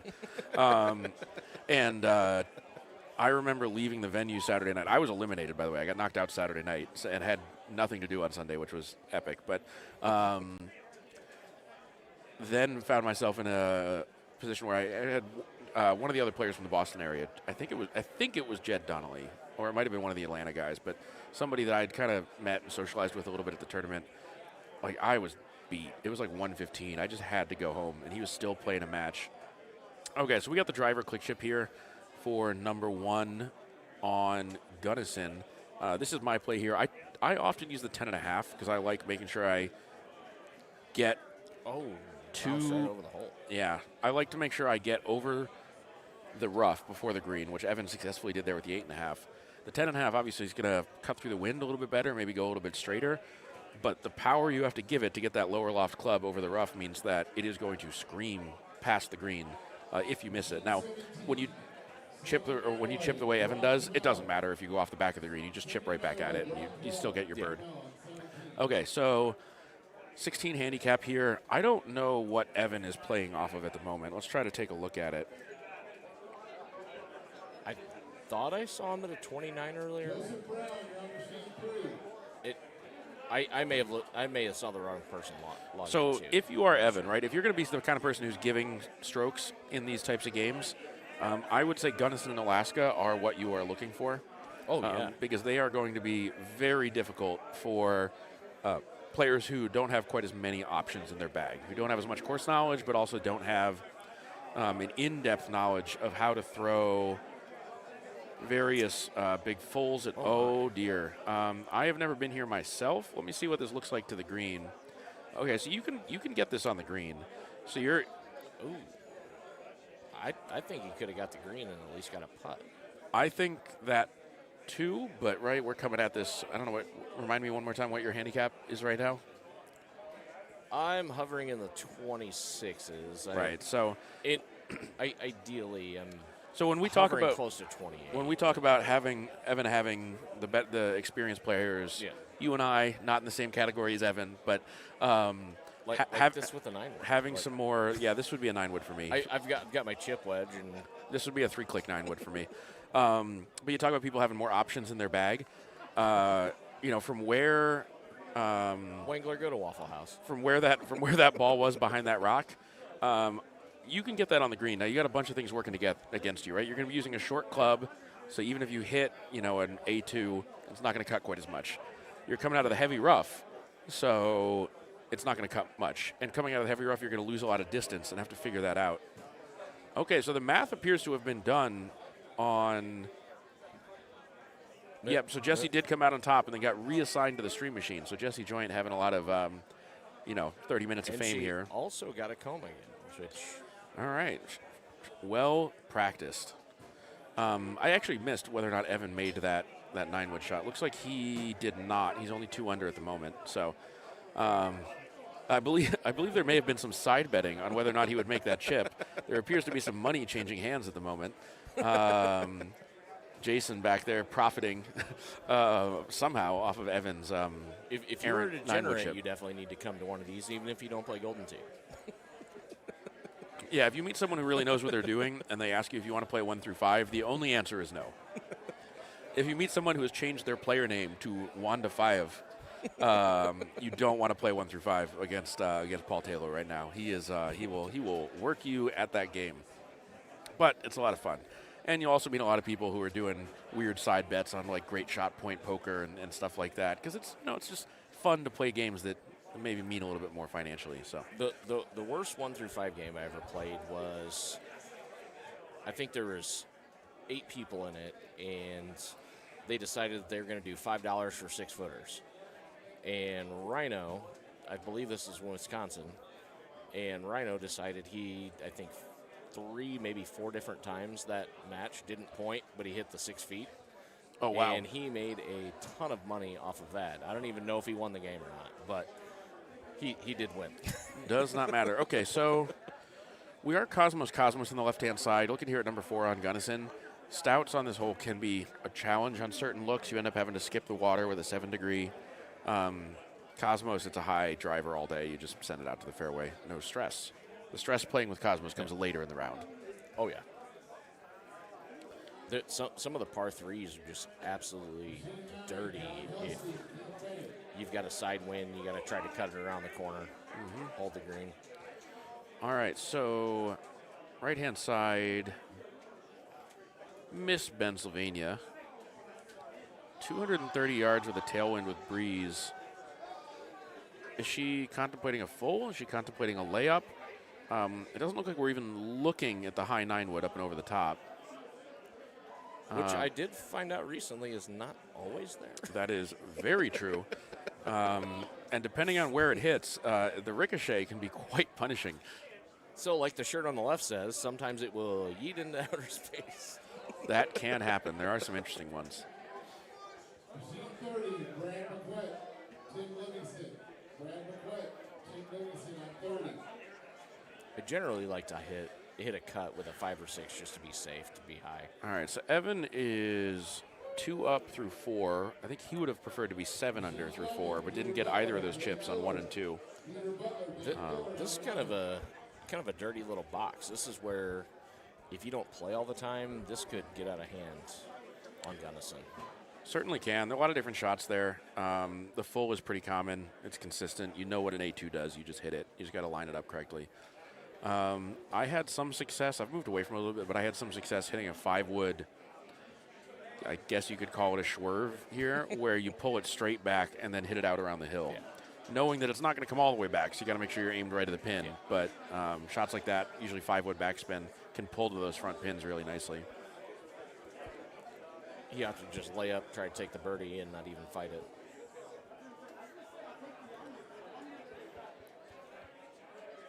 Ooh. Evan Gossett cutting up in the background there. I don't know what they're chuckling about, but something really funny must have been said in the sidebar there. All right.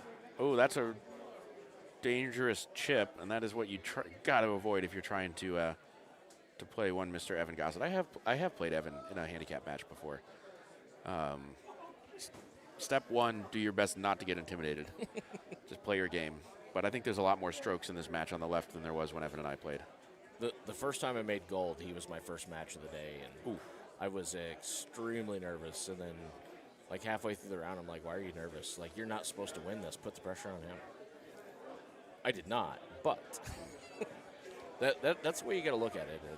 All right, so let's see how spastic Evan is going to be on the red buttons here, or if we can get a peek at his current handicap, 31.14. So he is giving a lot of strokes. Yeah, well, it wasn't him that I saw logging early. 29 would have sounded low, but maybe he, I don't know, was grinding away on. Could have been banging PGAs for. What would be the worst for Evan's handicap? Probably PGAs, or if it's one of the current courses, Hawkeye's probably his worst course, just because it doesn't set up for a number in the 30s. But yeah.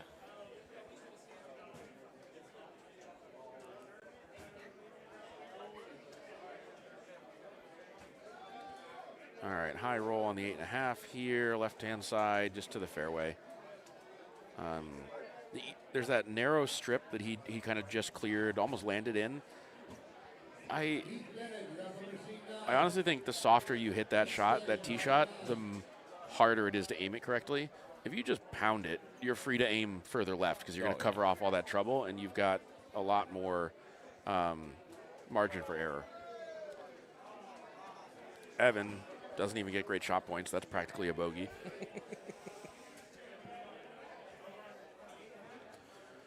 All right, so Jesse's 2 under through 2. I've got to grab my bucket real quick. Oh, good call. Proper lubrication is key. All right, so Evan tosses it in. Lots of spectators trying to learn from the pros. Not that those gentlemen behind him don't include a significant number of people that we would consider pros in the scene. All right, so one of the interesting holes that a lot of people are looking for different approaches for here, especially with this tailwind, for me, this is usually just like a low 5-wood full, and you can pull this near the green. He is going to go off the wall. He's going to pick his spot and kick it out just a little bit deep onto the green. Man, I have not been able to get that shot really dialed in, that bounce off the cliff. The key to that is over-clubbing a little bit, and what I have been having success with recently is going to the left side of the tee box where that wall comes down on the left side. If you just barely miss that to the right, you can go straight at it with like a high 5 or a high 3, depending on what balls you're playing, what wind. Just like that. All right. Except they both hit curves at that. But there is, if you get in the right spot, you can just go straight at it if you just barely miss that slope on the left. Oh, the very rare missed Gossett putt. CJ celebrating back there. There may be some side action on this game.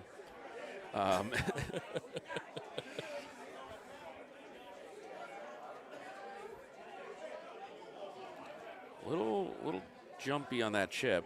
He's got to pick a club here that has enough loft. And I actually don't think the 8-iron's it. Nope. That's probably more of a pitching wedge shot. And then. Oh, he did not realize that he had switched to a driver, and I think he just hit that off the pin.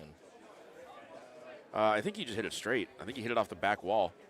Okay, so Gunnison takes a toll, and we're seeing it here.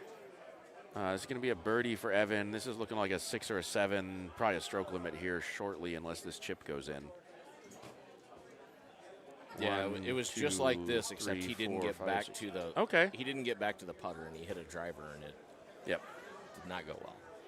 So there are a couple of holes on Hawkeye where on certain looks, if your ball ends just into the fringe, it will put you on an iron every time, or a wedge every time, even though it should not when you're clearly in the fringe.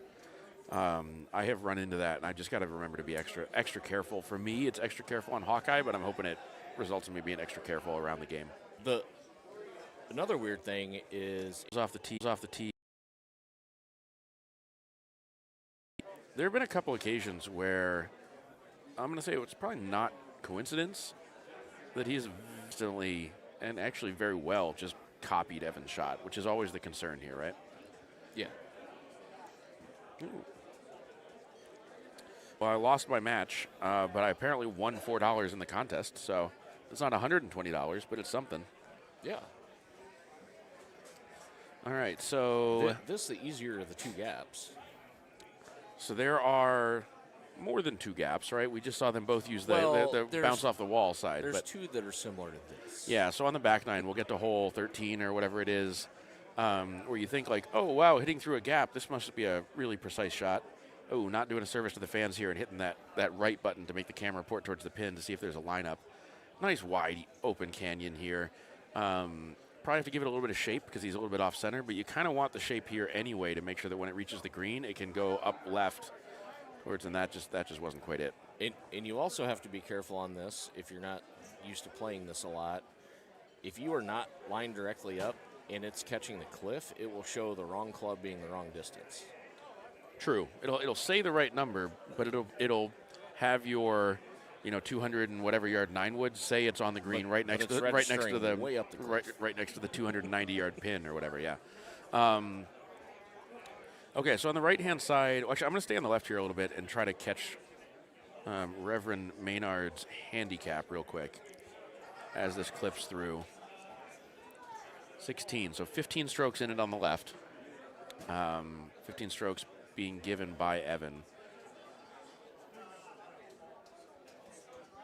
And he's already 13 up. So, like we were saying before, when you're a good to very good player and you're giving a lot of strokes, you want to be on a difficult course. It's going to make a newer player pay a bit of a price. There were too many P words in that sentence. I shouldn't try that. But even somebody like me that's decent but not great, I would almost rather play one of these upper tier guys because if they are going to screw up, one of these courses are it too. True. So like it can work both ways. Yeah, I think you're at the point where on a good round you can be reasonably close to clean, even on these harder courses.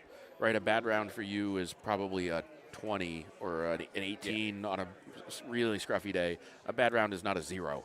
No. So. You're going to be able to hang in there, and if they water 15, water 17, all of a sudden you start to have an option. I said it on Gino's podcast a week or so ago. We are going to see some very good players make some very big mistakes this weekend. The reality is that some of these courses are just so difficult that we are going to see top players watering shots into greens on Alaska and things like that. So yeah, lots of room. Lots of room for the folks to demonstrate that they are, at the end of the day, mere mortals.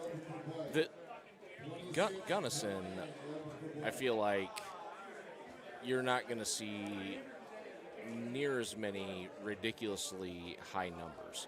Alaska, you will see somebody go 12 and somebody go 30. It sets up to where you can score, but depending on the setup, it can get out of hand so fast. True. Yeah, where Gunnison is just kind of tough all the way through. Okay, so right-hand side, downhill par 3, Coma Mesa, left to right wind, right to left green. This is one of the ones where there's probably some kind of just thummy bite or some soft shot that will just make a beautiful, nice arc into the hole. It's just about trying to figure out what it is. With Cosmos, it's really easy to overthink this one. Release here with the tailwind could be interesting. I don't know what was missed there because there was a. Unless he thought he had bite on it, maybe. Well, he hit it dead straight, so I don't think he got the action on the trackball he wanted, because there is a 30 to 40% of a click left to right wind here. Like, you need to get this left. Yeah. See what Jesse's take is. She's got the breeze, so she's got a little easier road ahead of her. So actually, that little bit of helping wind should set up nicely for her hitting the 5 hybrid. Yeah, I like it. Again, I'm not sure that release is necessary on this hole because it's going to go forwards a ton. right? There's a world where release is the shot that goes in the hole, but there's also the world where if you don't put release on it and just hit it 3 miles an hour harder, you're going to get sufficient action out of no spin, and it's going to be a safer look. So for those of you who have not seen the setup in the venue, I am somewhat conscious of the fact that the players are right behind us. So we kind of have our backs to the TVs. I'm not sure what CJ is doing with the machine right now, trying to scope out Evan's shot, but they are right behind us. So I'm glad that there's, with the handicap tournament going on, there's plenty of buzz in the venue right now. I don't think they can hear us talking directly about their play, but something I'm always aware of. There will be some times in the finals when the entire room is fixated on what's going on that it does get really quiet when people are setting up shots. And if you're broadcasting those matches, you're just sitting here talking away, and you're like, they can probably hear me now. That can make it real interesting late on Sunday. I heard the pin. I think you might have heard me hit a beer bottle together while fetching a fresh one out of there. But did she actually catch it and bounce back? She also hit the pin, so I didn't. Oh, okay. Wow. Well, perfect timing with your sound effects. I will say, yeah, it's a multi-sensory experience here watching the Golden Tee stream. I don't think we're getting game sound through our headsets, so I think that might have been my add-on that was apparently quite coincidentally timed. Could not have been timed better, because I actually thought it was the pin. So, Mr. Evan Gossett, what's going on here? Might come back to his shoes being a different color or something. Looks like CJ was about to start customizing his golfer. Always a fun prank to play if your buddy takes a mid-game break. I don't know if he had to go find the ATM so he could keep making those side bets with the crowd behind him, or what came up there. I don't know if this is Evan's first or second match. If it is his second, maybe he's been playing for a while and had to make a quick bio break. But so I'm seeing more and more of this look here on this hole on Gunnison, where the pin is just tucked against the left-hand side. Clearly, it doesn't matter where it is when you're Evan Gossett, but can be a little challenging because the miss to the left is very punishing. If you miss left and you go down the hill a little bit, you're now chipping uphill onto a downhill green with no green in front of the pin to work with. And it's very quick, very easy to turn oops, I didn't get the eagle into oh, crap, I got the bogey by just being a few feet left on that look.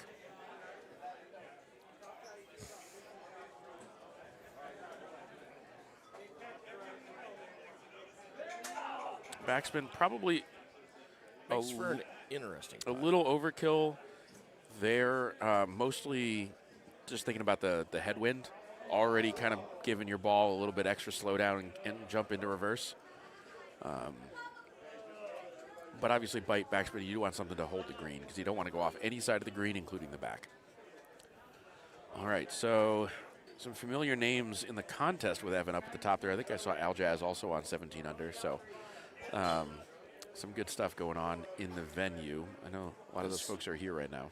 This is a pretty good setup for having to win. Oh, yeah. That plus spin 9-iron looks really nice there.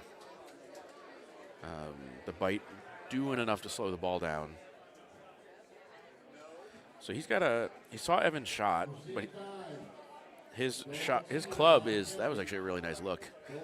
He's got the 95-yard 9-iron, which is a bit of a rarity in people's bags. It also doesn't have the plus spin that Evan had on his, so had to take a slightly different look at it. He took a nice high line and had to give it a chance to roll at the pin, but didn't risk bringing the rock wall into play, so like those shots.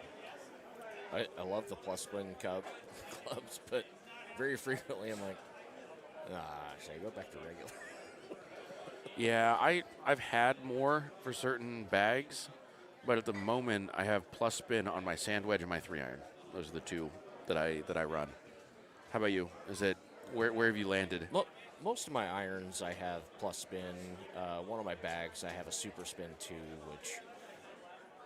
Oh yeah, that's one of my favorite clubs ever. Like when the shot presents itself, get super excited to use super spin. A lot of folks in the scene, the competitive scene, have that.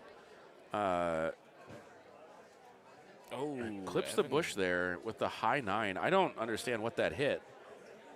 Oh, he hit it just straight into the tree. Okay, that'll do it. I thought he caught one of the bushes on the way over the hill, but he just missed the field goal wide right. I've caught one of the bushes a couple times with even high 6. It just kind of depends on the box, but normally high 6 is you're pretty safe. So Mr. Morgan here on the right-hand side, do you know if he goes by Bill, Will, William? I'm not sure. All right, we'll go with Morgan. There are other Morgans in the Golden Tee scene, so it'd be confusing. The wallets are out again. I don't know exactly what is going on the side action in this game, but Evan coming into this game knowing he's capable of shooting about a 31 and probably assuming his opponent is not capable of shooting a 16 on this course, just because that would be shooting your handicap on what is at that skill level probably the hardest course in current Golden Tee. Evan missing his second putt of the game, so he knows there is risk here, but I do think 15, 16, 17, 18 are going to be very difficult looks for the lower handicap player in that match. Yes. All right, so I'm not sure where they're at handicap-wise on. Appears to be quite the match over here on the right side, too. It's been a scrappy one. Obviously, here on hole 8, teeing off on hole 8, you would probably want to be about 12 under. So a few strokes have gotten away, that's for sure. Yeah, and that's on both sides of it, too. Yep.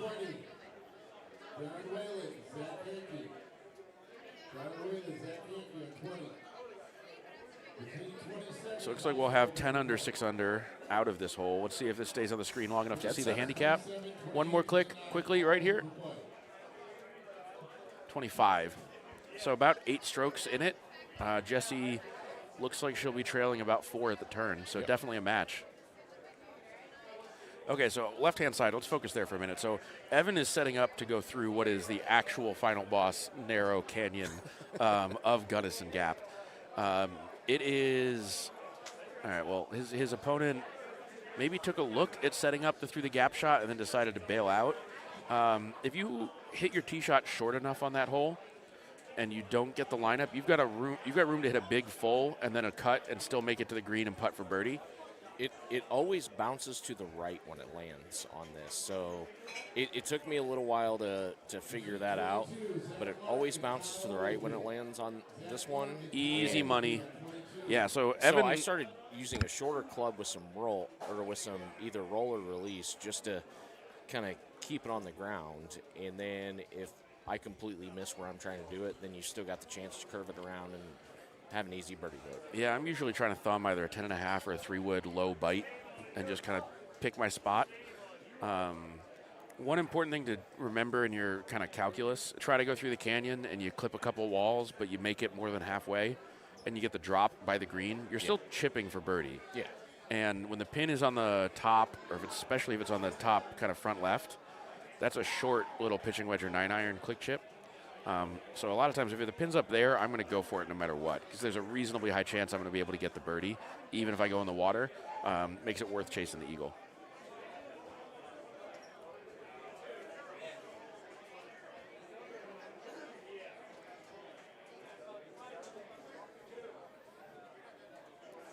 All right, so we are very proud of the streaming product that we are bringing to you all tonight, and we'd like to be able to bring it to more people. You can help us out by liking the stream. Obviously, we always like to ask for your help, and a little bit of motivation can help as well. So was just informed by Andy that we're going to be giving away some Golden Tee gift cards when the stream gets to 25 likes, and then more when it gets up to 50 likes. So maybe one there when we get to 25, or maybe a couple. I don't know what the number is, and then certainly more if we can get this up to 50 likes, help more people find the stream. I mean, I would like the stream just for that shot that Evan just hit, hopping that onto the green. So that is incredible, because this is a very, very tough hole to get around that corner. All right, you know what I haven't done today? I have not liked the stream. So there we go. I'm going to try to plus that up right now, get us closer to those 25 viewer or 25 like, 50 like milestones. Again, appreciate all the interested parties tuning in for this handicap action here, kind of the prelude to the Saturday, Sunday main event action here at the Texas Holiday Classic. And yeah, if we can get some of those likes to land, we're going to be dropping some gift codes into the chat for y'all.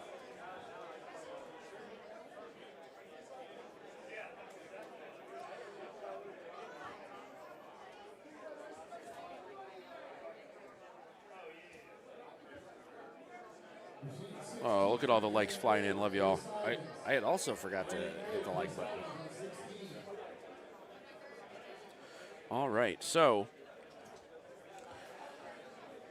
we have 15 strokes in it. So right now, the match on the left is essentially all square, right? I think Evan's giving 15. He's up by 15.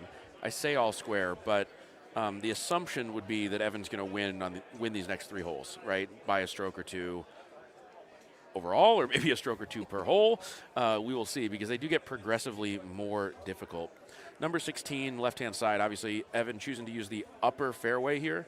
There are a lot of people who see the tee on the or the pin on the top tier, play the top fairway. Pin on the bottom tier, play the bottom fairway.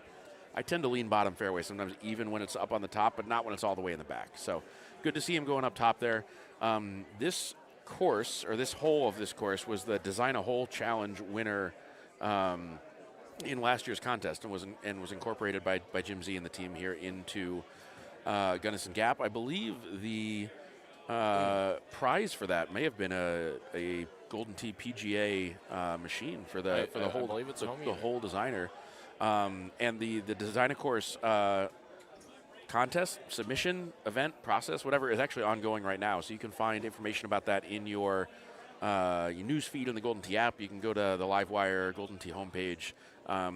Read about the Design a Course, and some people do fancy 3D renders. Some people are hopping into, I don't know if anyone's done it in Minecraft yet, but people are like joking about building Lego dioramas, designing it in MS Paint, making CAD models, all kinds of crazy stuff. You can scribble it on a notepad. I kind of think this year's one was just pencil and paper. I remember seeing the picture of it. So if you got a good idea and you want to try to record it and see if Jim Z thinks it's in line with what he's thinking for the 2027 Golden Tee courses, hey, why not? Lots of great prizes, not just the Golden Tee machine for the winner. So right-hand side of the screen, Jessie just made a really nice click chip. We've seen her do a number of those in the last couple matches, really kind of buoying her chances of winning this with the 8-ish strokes, 7 or 8 strokes, I think that she's getting here. Now only 3 back at the turn. She's doing what she needs to do to get this done on a combo. Yeah, they had some struggles earlier, but they're starting to clean it up. Okay, so birdie. This should be a birdie coming in. It's certainly a distinctive approach to the go in. Oh!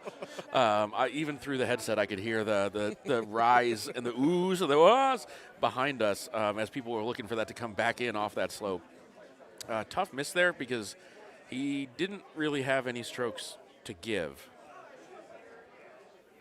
Okay, so going into number 18, Evan now 17 up, so he's got 2 in hand. He's going to play a layup shot to the right fairway here. I don't know if he plays the bounce. I don't know if he plays just the big full. You can hit a full all the way around without hitting any rocks and make it to the right side of that fairway. If I can't attempt a green, I try to do that right there. Yep. So that is not the look. always successful. And honestly, Evan is lethal from that distance too. He might still get the eagle. He'll just do it with his click chipping ability.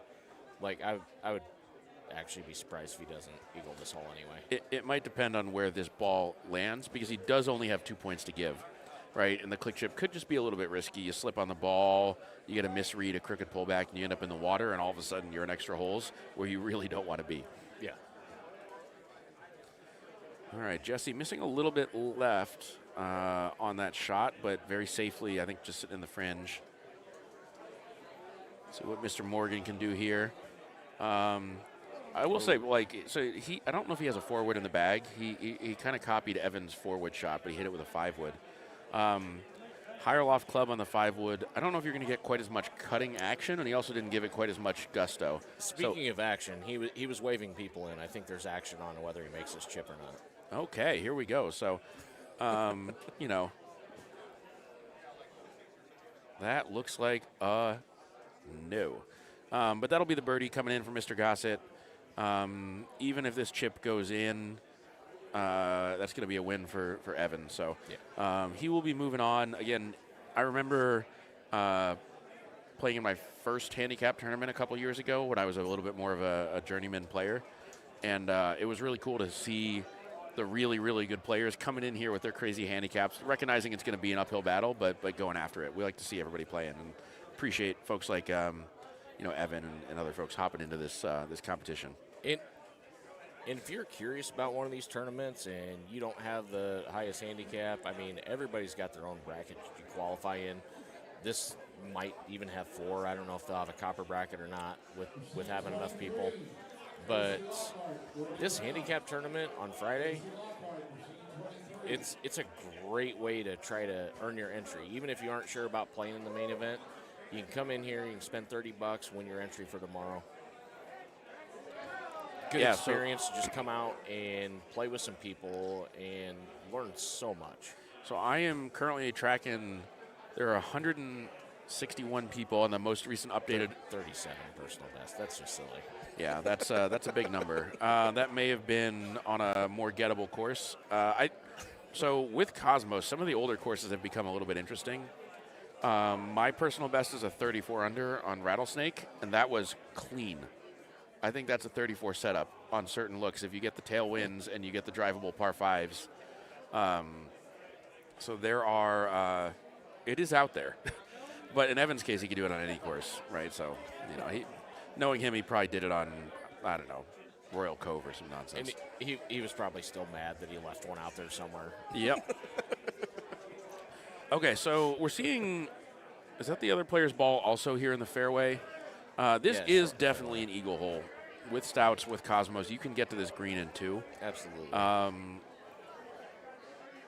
Jesse's choosing to play it a little bit safe here, which is fair, right? She has a few strokes to give away. Yeah. And it is very conceivable that this shot could go awry. Even with Stouts from down where he's at, it's so much downhill, and even with only 4.5 wind helping, if you hit it really good, you'll still get to the green. Yep. So as we continue to bring you some of the rounds from this handicap satellite qualifier to the Dallas Holiday Classic, just want to give you some updates on what is coming up later in the weekend.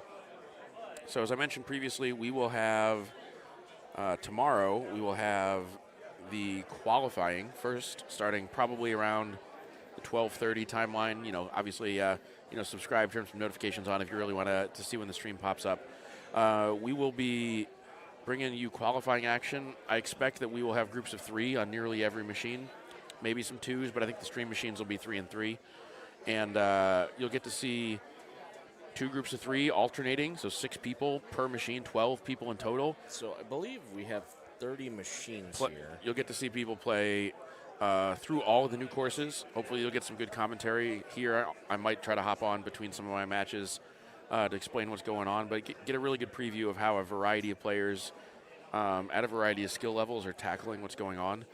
I do expect that qualifying is going to take a while, right? It's probably going to go until 7, 8, and then we're going to get tournament action playing, which will go for another few hours. So I should mention that when I'm saying that bring the stream going at 12:30, I'm talking Central Time because we're here in Hurst, Texas. Yeah. So I know we got a lot of players from all over the country. Do your own math. I don't know how time zones work. Hopefully you do. I have a buddy at home that I play with a lot. He's not real good at Golden Tee, but he tries all kinds of weird, goofy stuff. And I've learned stuff from him just from, like, oh, I never would have tried that, but that worked in your head, and I actually see how that could have worked. All right, so how are we doing on those likes? Have we started dropping any of the gift cards into chat? Looks like we've got one out there. Love to see it. Obviously, trying to get up towards 50 likes. We do have 48, 54, 46. It's fluctuating people in the stream right now. So you got the audio on. You're listening to the hopefully dulcet, hopefully not too hoarse sounds of my voice, and you're hearing the ask. Do go try to toss that like in there. It does help with visibility, and we are going to have some more gift codes coming out if we can get to those milestones. Okay, so Jesse right here with the click chip needed. Setting up, I don't know how hard she hits her click chips. Probably about a 2-click here with the Breeze. She's been dynamite with these over the course of the last round and a half or so that we've been watching her play. So that one, just a little bit left, just got pushed out a little bit, but chose a club that is very safely staying on the green. Wow, so in the world of Golden Tee Handicap Tournament players, there are the ones that are, we'll say, have a face for TV, and the ones that apparently have a face for radio, because people are getting back-to-back matches on the stream. Steve might be picking some favorites in the assignments, or maybe just letting people stay where they are for the ease of assignment. So looks like Mr. Evan Gossett setting up for another match here on the left-hand side. Let's get some Alaska Lakes. Well, one in 5 chance. You think we'll get it? We got it. Well, we got it. This shows how much attention I was paying, because they definitely already picked that. So okay, cool. I was like, wow, he's got this. I should be a gambling man, not just everybody else on that bottom left quadrant of your screen right now. I know they got a little bit of gambling going on, but all right. So 31 handicap coming after Alaska Lakes, goes with the 7 degree there. Great choice anytime you're hitting into a headwind. Oh, absolutely. It will ignore that wind relative to something like a high 8.5, and you'll get more distance out there. It releases forever. Okay, so for me, I'm looking at a 4-click 9 wood here to go about these 46 yards, maybe a 3-click 6 wood. Evan says, nah, driver.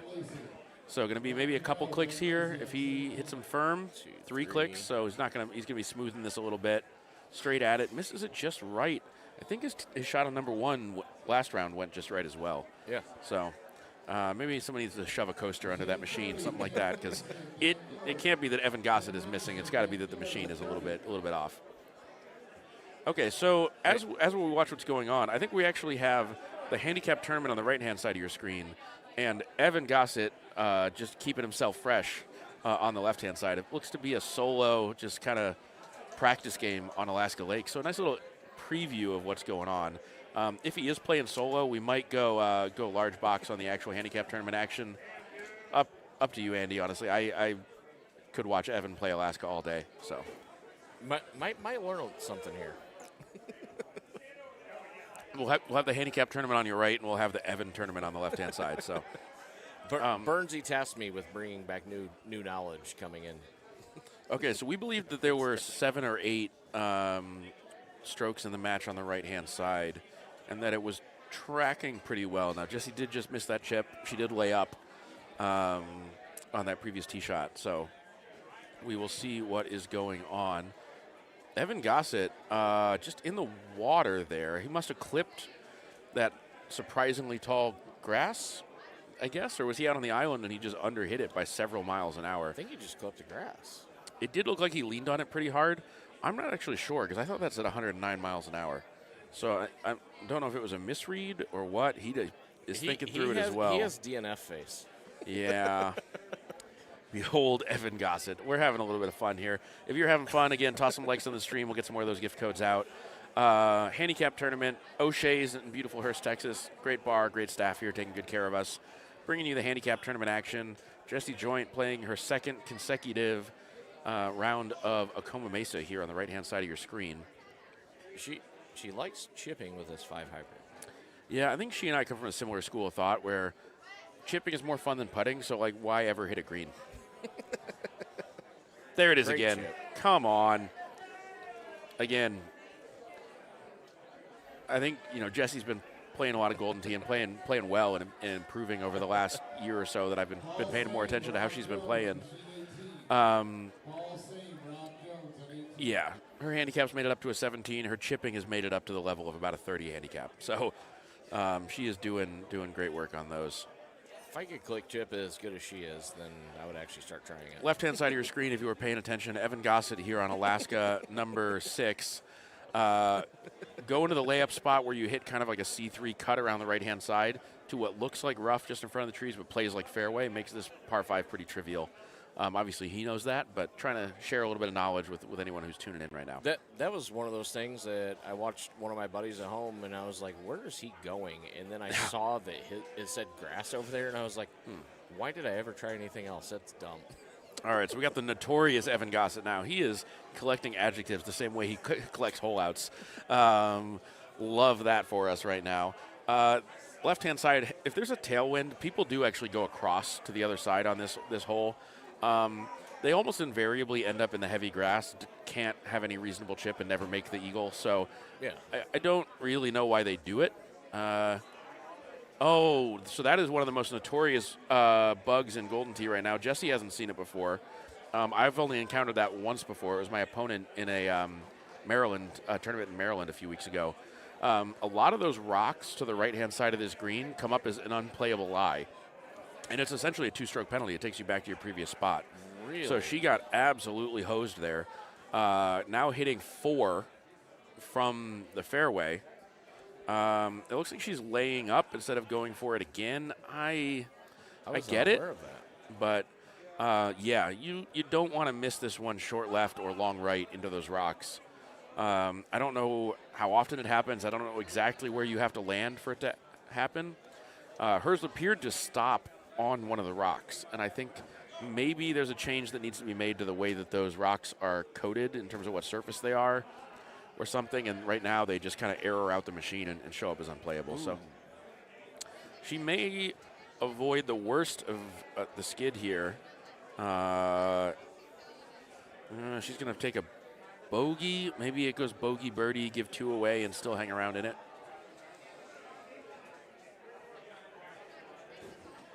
Apologies, I blinked and Evan Gossett has played another 4 holes. So we will try to keep you in tune with what's going on the left-hand side of the screen. His name also keeps changing. As the now masterful Evan Gossett. I think it was wonderful very recently, and then it was amazing. Generally speaking, all of these words apply to Evan's game, though he would probably say they don't apply to this specific game, as he has been struggling a little bit. This goes back to where earlier I said, if being a mediocre to decent player where I can shoot big numbers but don't always do it, I would love to play somebody at this level on one of these versus where somebody with a lower handicap. All right, so left-hand side, let's talk a little bit about what Evan's doing here off the tee. So this hole, safe play, go around from the right, take the birdie. Absolutely.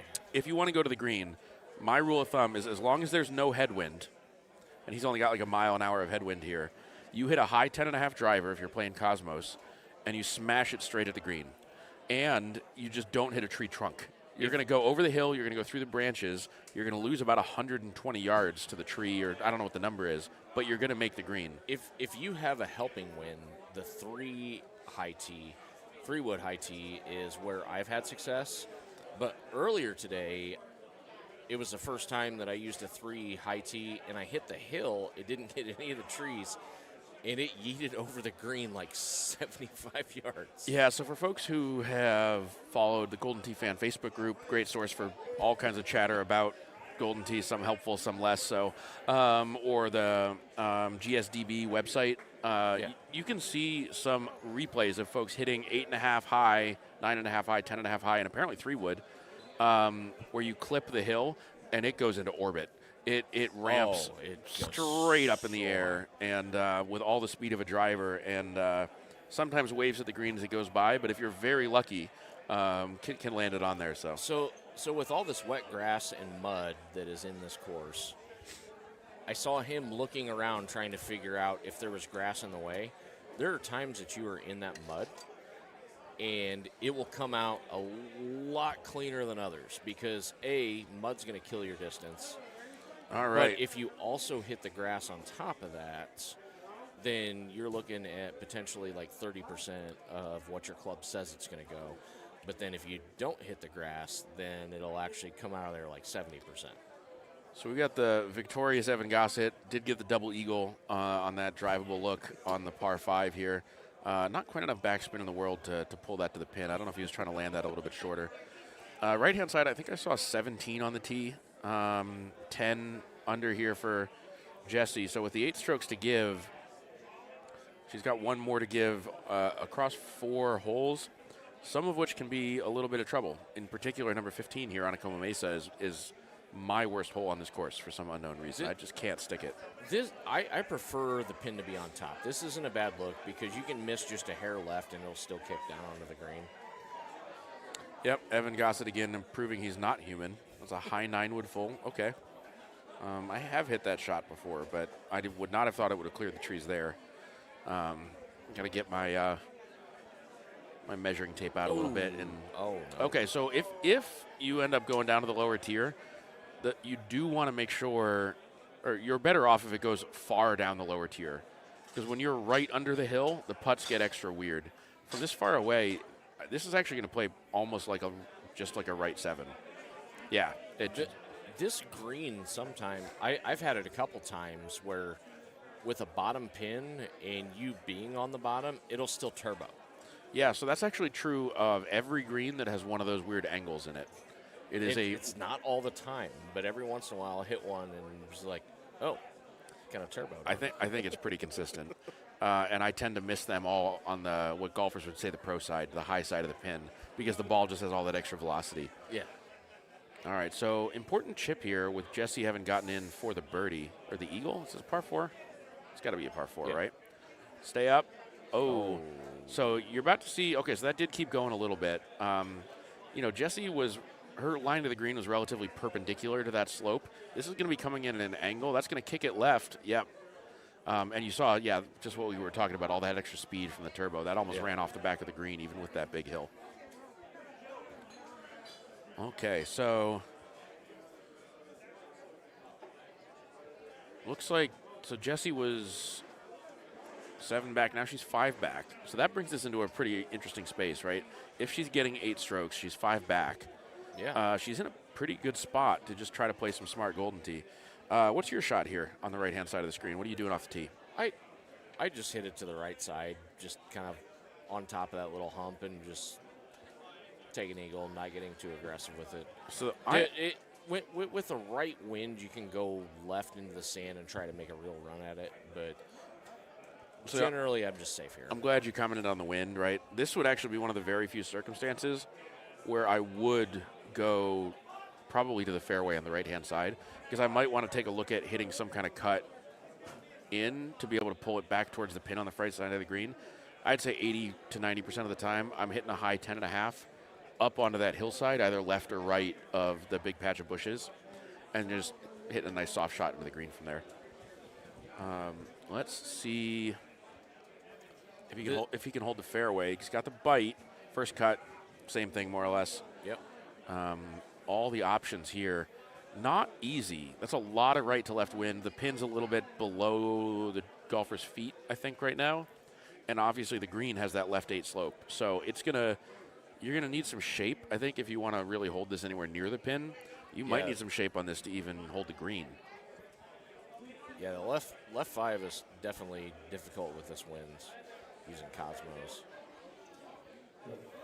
The machine is sitting open. It's open for play. Okay, so true to form for the Golden Tee community. Do you know who Jesse is playing right now? I thought I had the name, and then I missed. I thought about too many other things. I Googled, or I used the Golden Tee app, the Golden Tee PGA Tour Caddy app, to look up players named D's Nuts, thinking I would find this guy. Turns out, no. There are 25 people with that name, because we all have the sense of humor of a 14-year-old. I've seen that name before. The 2 exclamation points. I want to make sure it's the same person that I've seen with that name before. Okay, yeah, so that is Mike Elmendorf, excuse me.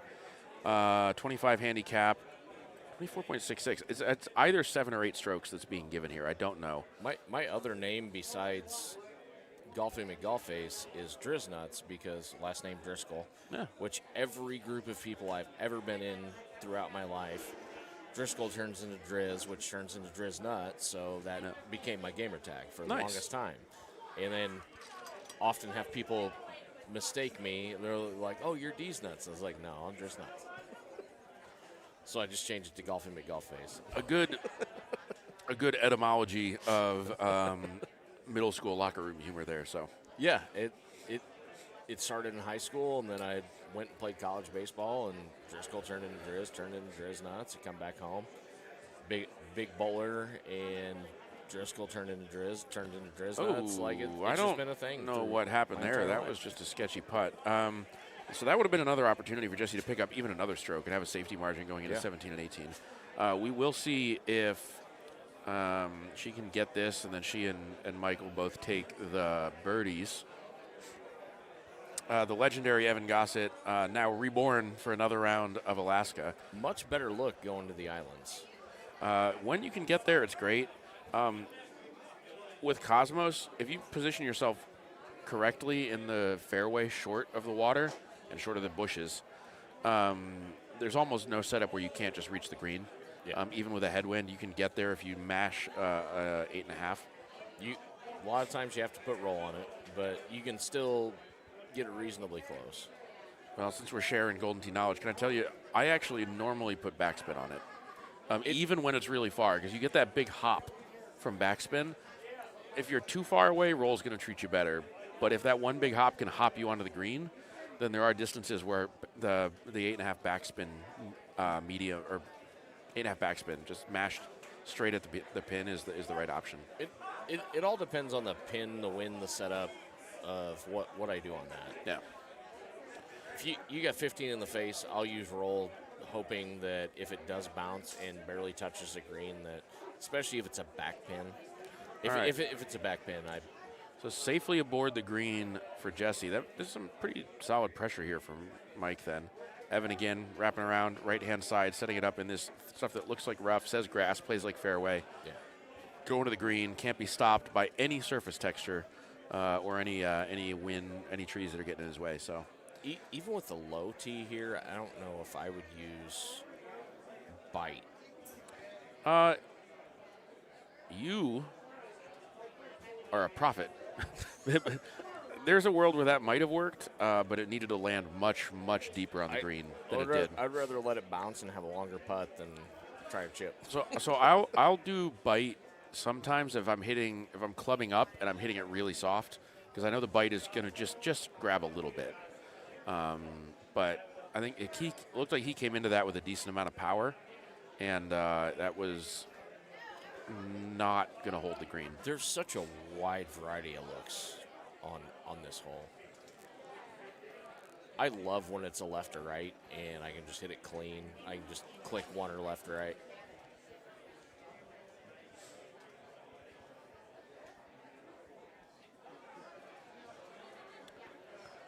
Okay, so Jessie finds herself in a position where going into the easiest 18th hole in Golden Tee, in non-TPC Golden Tee 2026. Yeah.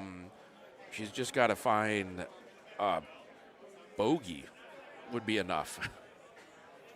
Good position to be in, sign that she's been playing pretty well. Mike's been having some struggles.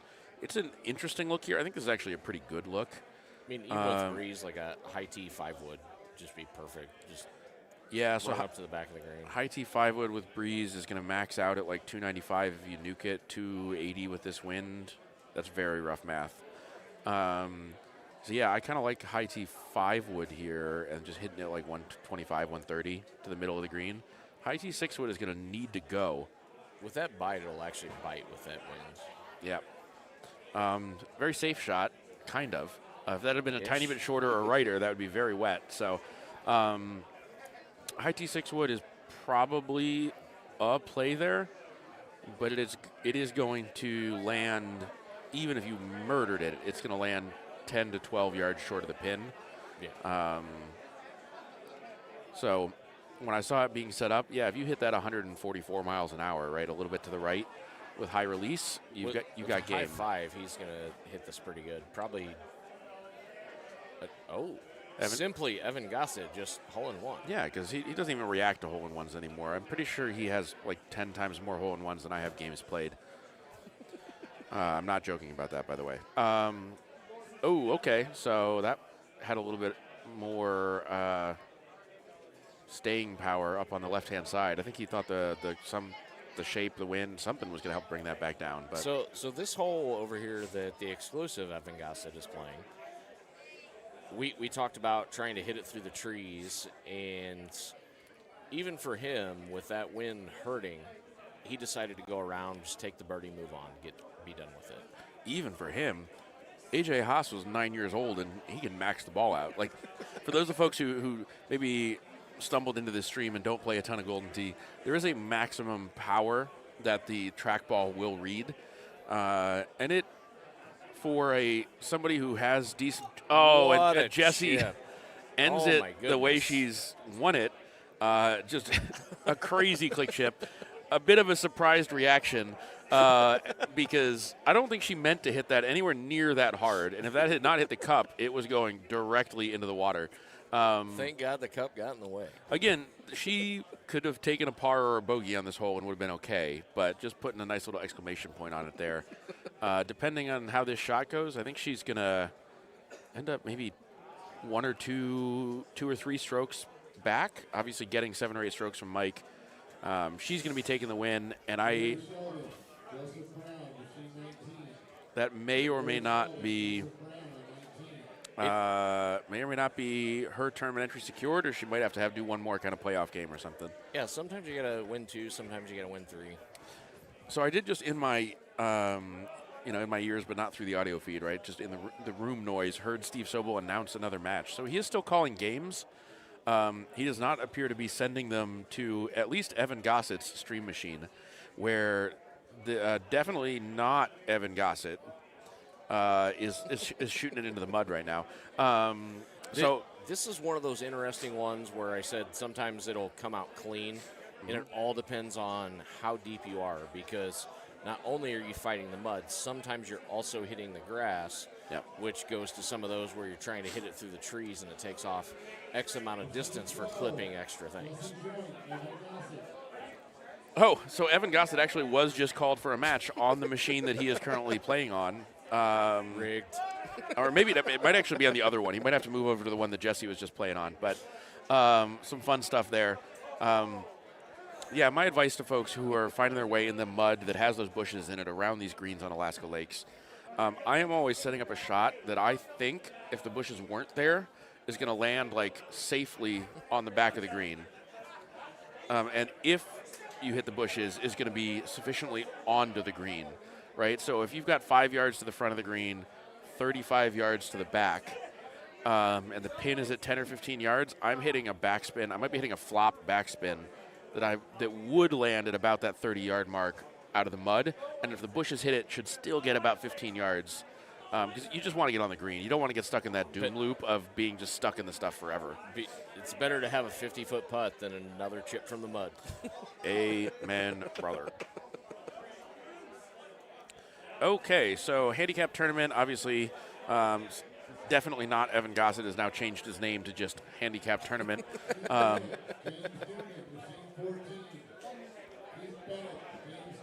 feel like Richard King has something to do with this.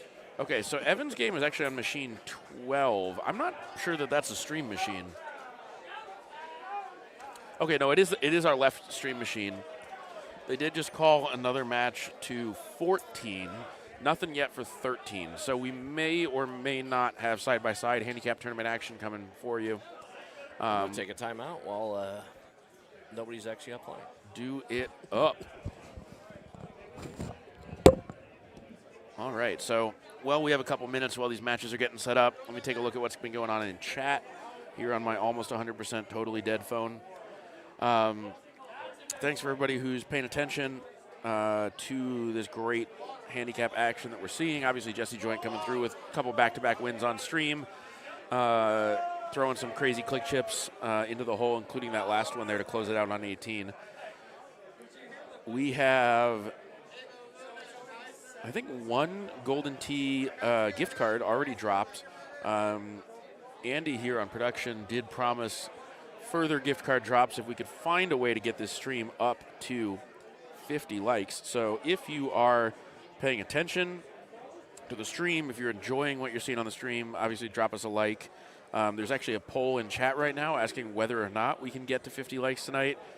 All votes are in favor, but not quite enough votes have been made yet. So please run it all together. Okay, so we have a match about to be selected here on the right-hand side of your screen. It's not going to be Twin Cities, so we hit the random button for a further set. It's not going to be Red Sands. Here we go again. It's going to be Alaska. Okay, so we now have a convergence of our stream activities because it does appear that Mr. Evan Gossett is now going to be playing Miss Pennsylvania, Jessie Joint, for this being Jessie's third match. I would have to say that this one is for a tournament entry. So this match for a free entry into the $120 main event that's being played Saturday and Sunday.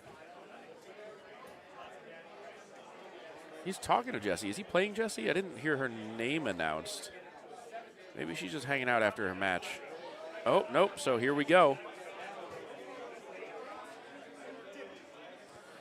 All right. So Evan's going to be giving Jessie about 14 strokes here. Or is she... Yep, it's going to be... I think it's going to be 31 to 17. So 14 strokes being given. Alaska Lakes... For me, the hardest course in Golden Tee right now. So we will see exactly what we get here.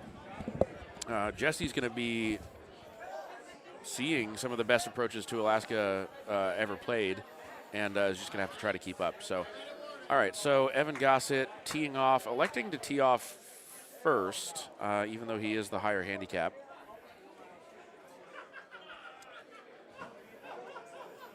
Goes for the big full, ride the wind a little bit, get that maximum distance, set up for his click chip. Hopefully he makes this one. I think he's going to be despondent if he doesn't get these click chips in on the first hole of his rounds.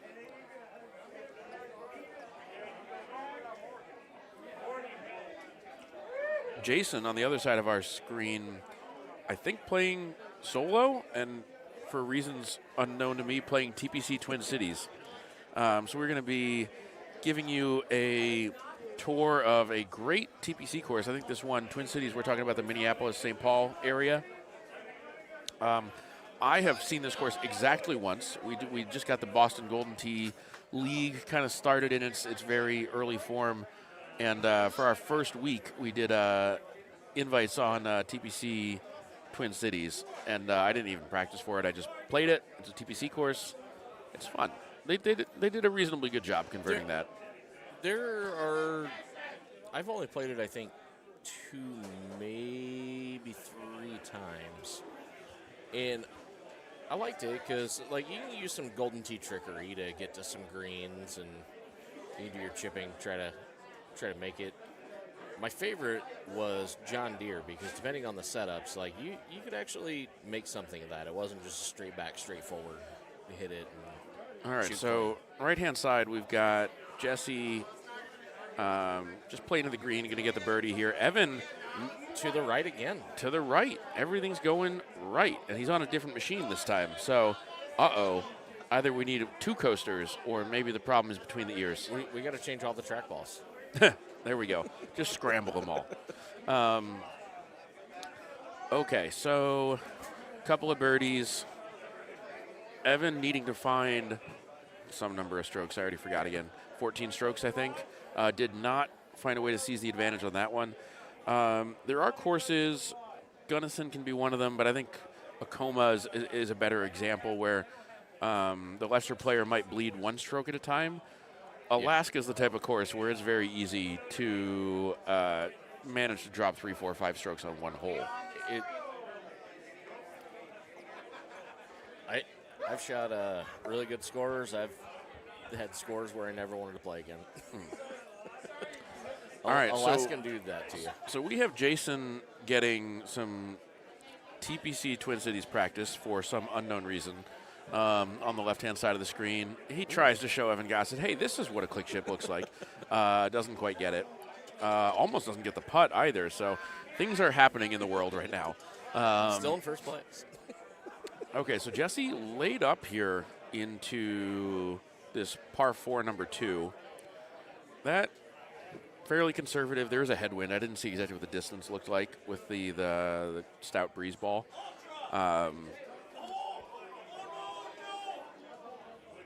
Is he going to make her click chip out of the rough? I would say no. That's not a good idea when you're giving 14 strokes. So he will see it.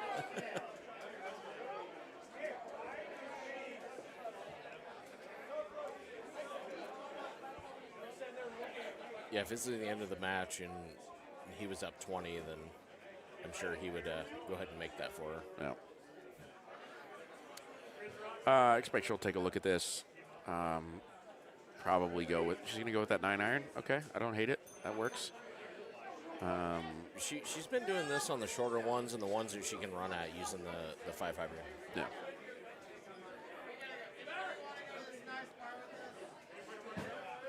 All right, well, she's 1 stroke behind after 2. She's on pace to be 9 behind and win by 5. So, obviously, we have not seen the difficult parts of Alaska yet. Okay, so Evan's going to be going out to these islands here. The distance is there. High T, 8.5, gets you the distance. Normally, you don't get a lot of spin with high T, but with that headwind, like, it'll hold that island. He will be enjoying a much shorter route to the green. At the very top level of the Stout Breeze Ball game, the tee shot is often to that bridge, actually, to the right, because that plays as fairway. That's grass. Really? But you've got to be able to hit it, and it's not a given. Jessie, unfortunately, here, I think is much too close to that grass. Yeah. I wonder if she recognizes that she's going to have to lay up. I'm not even sure the 10.5 gets over that. She's so close. I'm a little worried. It looks like she knows it. We've all been there. So, no worries on that front. Making the right decision here. Again, you can afford to lose a stroke. You can't afford to lose 3. So. Yeah, even where Evan went to, I wonder what his name is now. The amazing, wonderful. No, I'm actually pretty sure that Evan Gossett has changed his name to Handicap Tournament. I think that's what he's going to be playing as for the rest of the weekend. So we'll see if I can steal his phone and change his account name here at some point. So yeah, with him going there, that setup, I lay back, try to just hit a driver. Yeah. All right, so for guys who don't play 50 games a day, those islands with that setup are a little sketchy. They are. You really got to know your numbers and trust that it's going to stop. Obviously, well, trust that it's going to get there first, and then also trust that it's not going to scream off the other side. There's nothing worse than that wet grass. All right, get right. That's a really nice little hop over there. So Evan for eagle, he will make Jessie's presumably birdie putt. Yep. 2 strokes up through 3. Now tracking to be 12 down. For those of you who want to do a little bit of math at home, still acceptable, but gonna need to make sure that you're tying Evan on some of these holes. Maybe, you know what, beat Evan. Let's get a hole in 1 here from Jessie.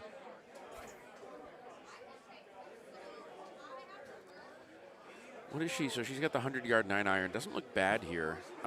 Breeze. I don't know if she thumbs or not, but with a breeze, thumbs and a little bit of bite would probably be pretty good here.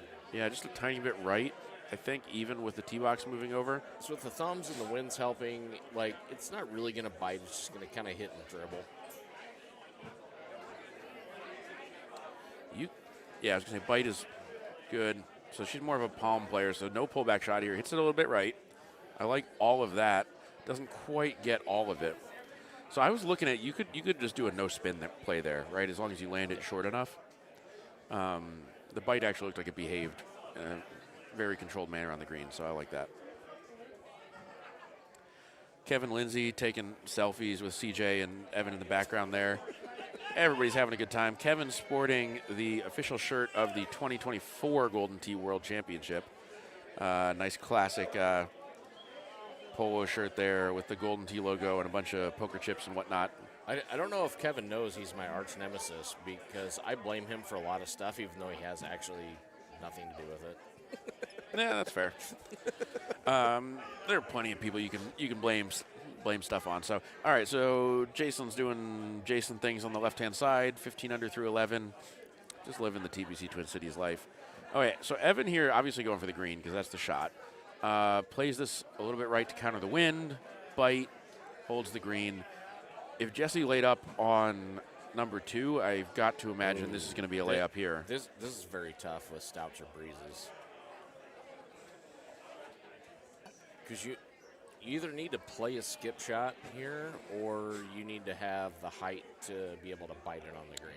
So for folks following along at home, again, handicap tournament action here at the Texas Holiday Classic at O'Shea's in beautiful Hurst, Texas. We have handicap tournament action tonight. Folks trying to play to win their entry into this weekend's tournaments.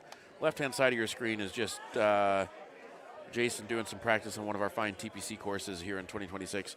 Right-hand side is a handicap tournament match. Evan Gossett, 31 handicap.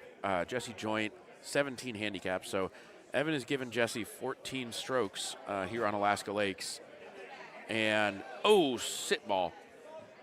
Jesse is slowly giving those 14 strokes back to Evan. The question is, how slowly, right? She's got to hold on.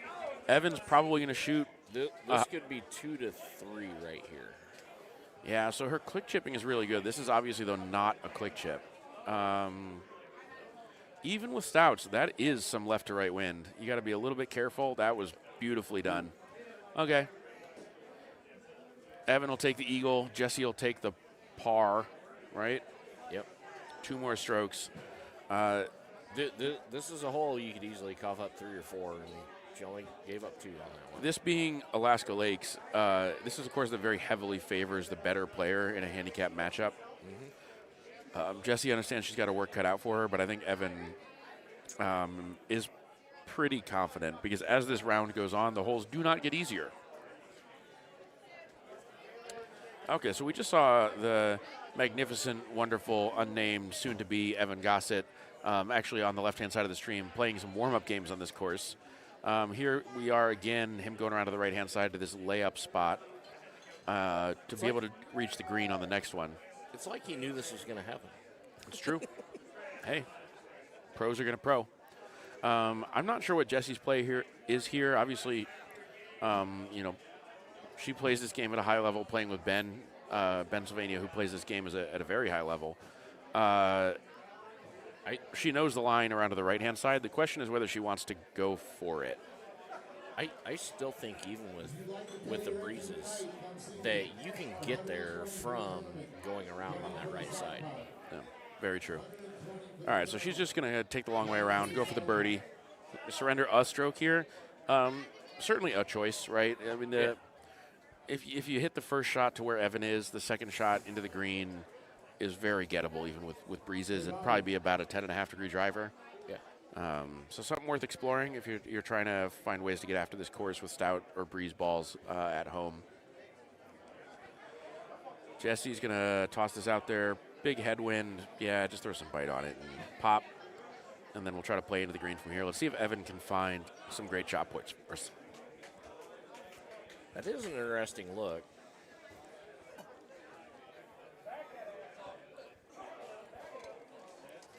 Nothing for someone of his caliber. Yeah, he would want that one back. Obviously, totally fine. He's going to be able to get the eagle, absolutely. but kind of an odd look. Just a little bit too high up in the rough. I wonder if he was planning for one bounce in the rough, but he just got a little bit too far right, and it didn't trickle down. I'll take that all day, but I'm sure he's not happy with it. Like this, going to give it a good run at it. Yeah, she'll make that. Hard. So one kind of sneaky tip, if you're ever playing against some of these really top-tier players, it's even if you're a good chipper, it's more important than usual to try to stay on the green because they will make these putts they'll make any putt for you. Oh, yeah. 45 feet away, left 6. They'll be like, oh, so give me. They'll just tap it in for you. So maybe not in a handicap tournament, but certainly important to leave it in a position where they don't feel like it would need to be a chip. Ooh, and that one actually squirts a little bit right. Not the best result, particularly having laid up. So that's another 2 strokes dropped. We got 6 in it after 6. Not going Jesse's way at the moment, but we'll see where we progress to from here. We may, you never know, we may even see I'm guessing he's going to thumb with bite. Evan plays a lot of these smaller cuts to control distance when other people might thumb. It does work really well.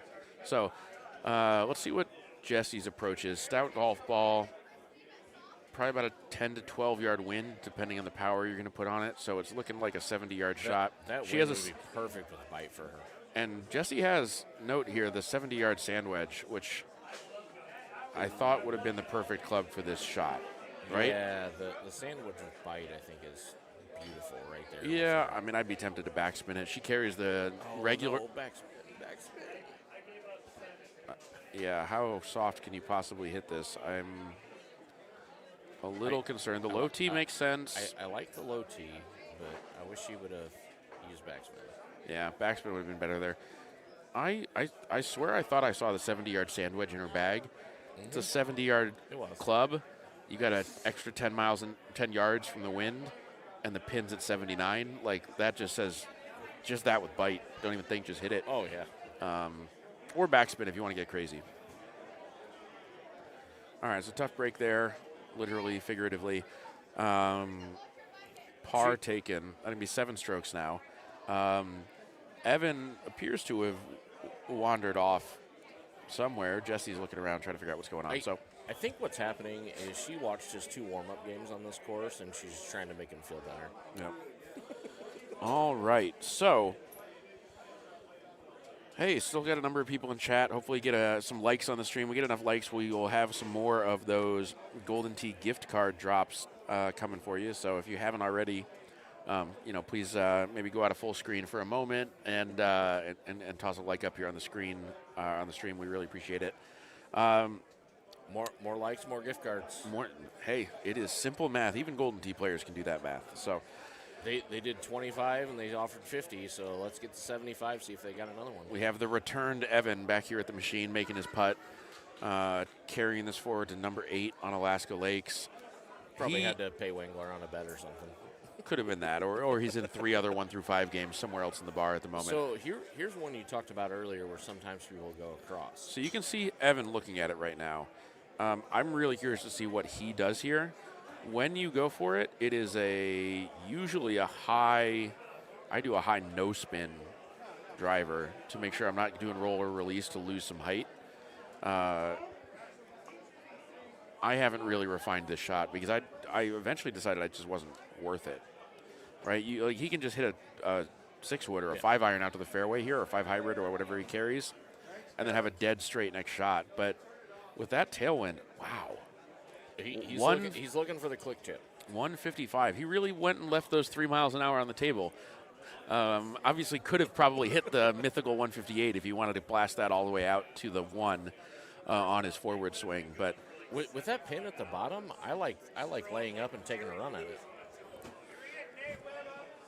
All right, so Jesse is going to make the smart decision, obviously the necessary decision with stout breeze golf balls here, where you're not even going. with Cosmos, I like this look, being able to run at it. All right, what do you think, chat? What do you think here on stream? Are we going to see Evan chip this in for the eagle? I'm assuming he's going to run like a 3-wood or a driver at it. Well, based off what we've watched recently, he's going to be 4 inches to the right. We're going to see him. It's going to be, probably a 2-click 8.5. Or he does more clicks because he doesn't hit it quite as hard. Okay, so we're going to be sensible here with the downhill green and the tailwind. You want something that's not going to get you in trouble off the back. Is that a 2-click 6-wood? Yep. Must have been more than 2. There it is. Let's go. Great shot, hole out on the screen. Great shot, Evan Gossett. Finding the eagle there, important. He needs to pull that 14-stroke gap on Jesse. It looks like she's going to get the birdie here, so the gap will be up to 8. He figured out the missing it 4 inches to the right on all the chips.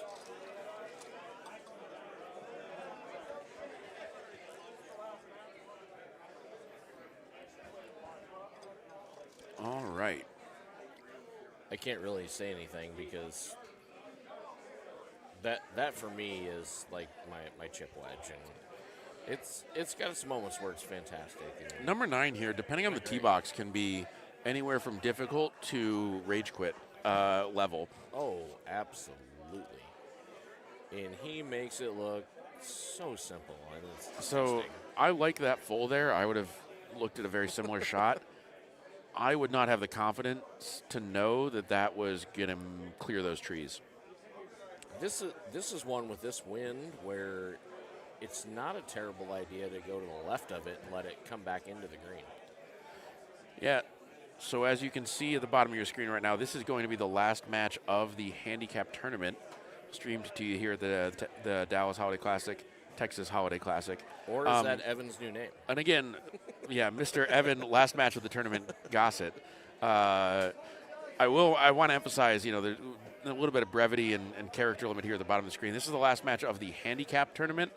We are going to be bringing to you live, high-level Golden Tee action for the next 2 days.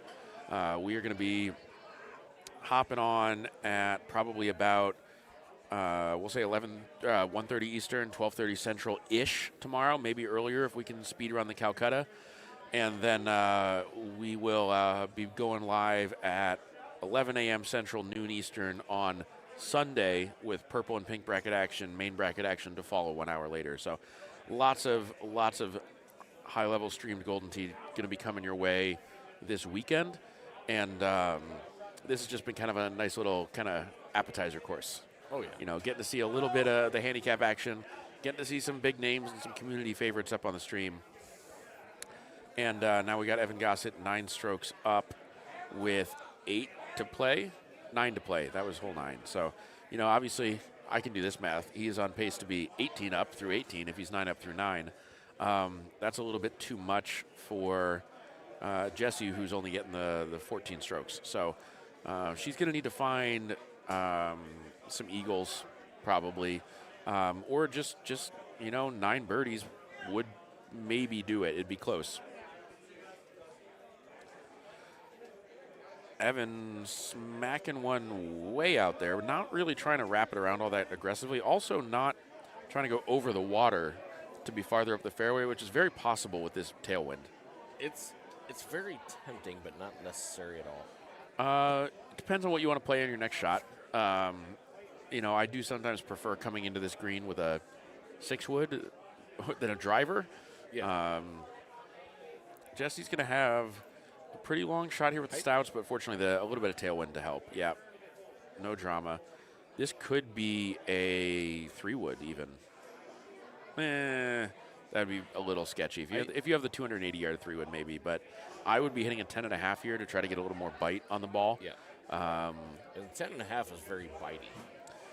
10.5 should be about a 325 carry without the tailwind if you max it out. With that tailwind, it would have landed. Yeah, you could have landed it just behind the pin and maybe even backspin. Get real aggressive on it. But hey, found the green. There's going to be eagle putts. I almost thought we were about to see a double eagle. Oh, I think he got the 6.5. Oh, brother. Let's see. 6 foot. 6 foot. No great shot points. 5 feet. Oh, he hit the buttons too fast. That was a classic 6.5 right there.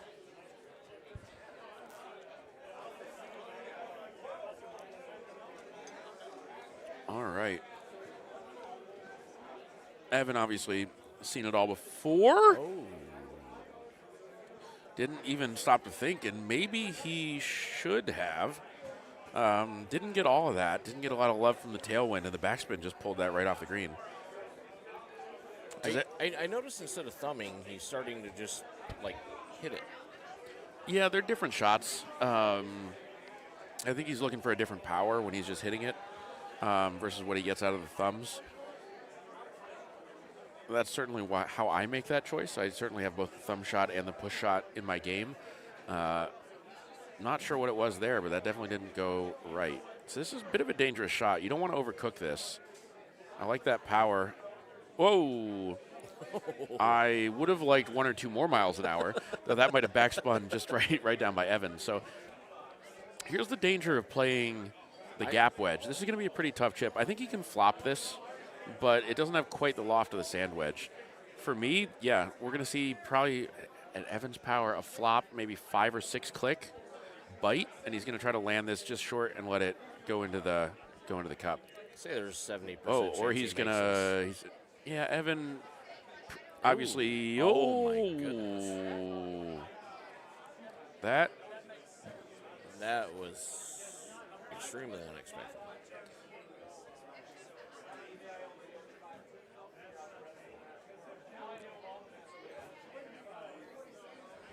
All right, so that's 3 strokes moving in Jesse's direction if she gets this putt. Evans, even on the dead straight putt, he's like, uh-oh. Now all of a sudden I'm on pace to lose. Yeah. Maybe I should make my newer to the game opponent make their own putts. So we have high drama here in the handicap tournament. 6 strokes in it, 7 holes to play. Here's a fantastic look at trying to get the green and going to like a high 3. For Evan, I don't know that it's ever there with Stouts.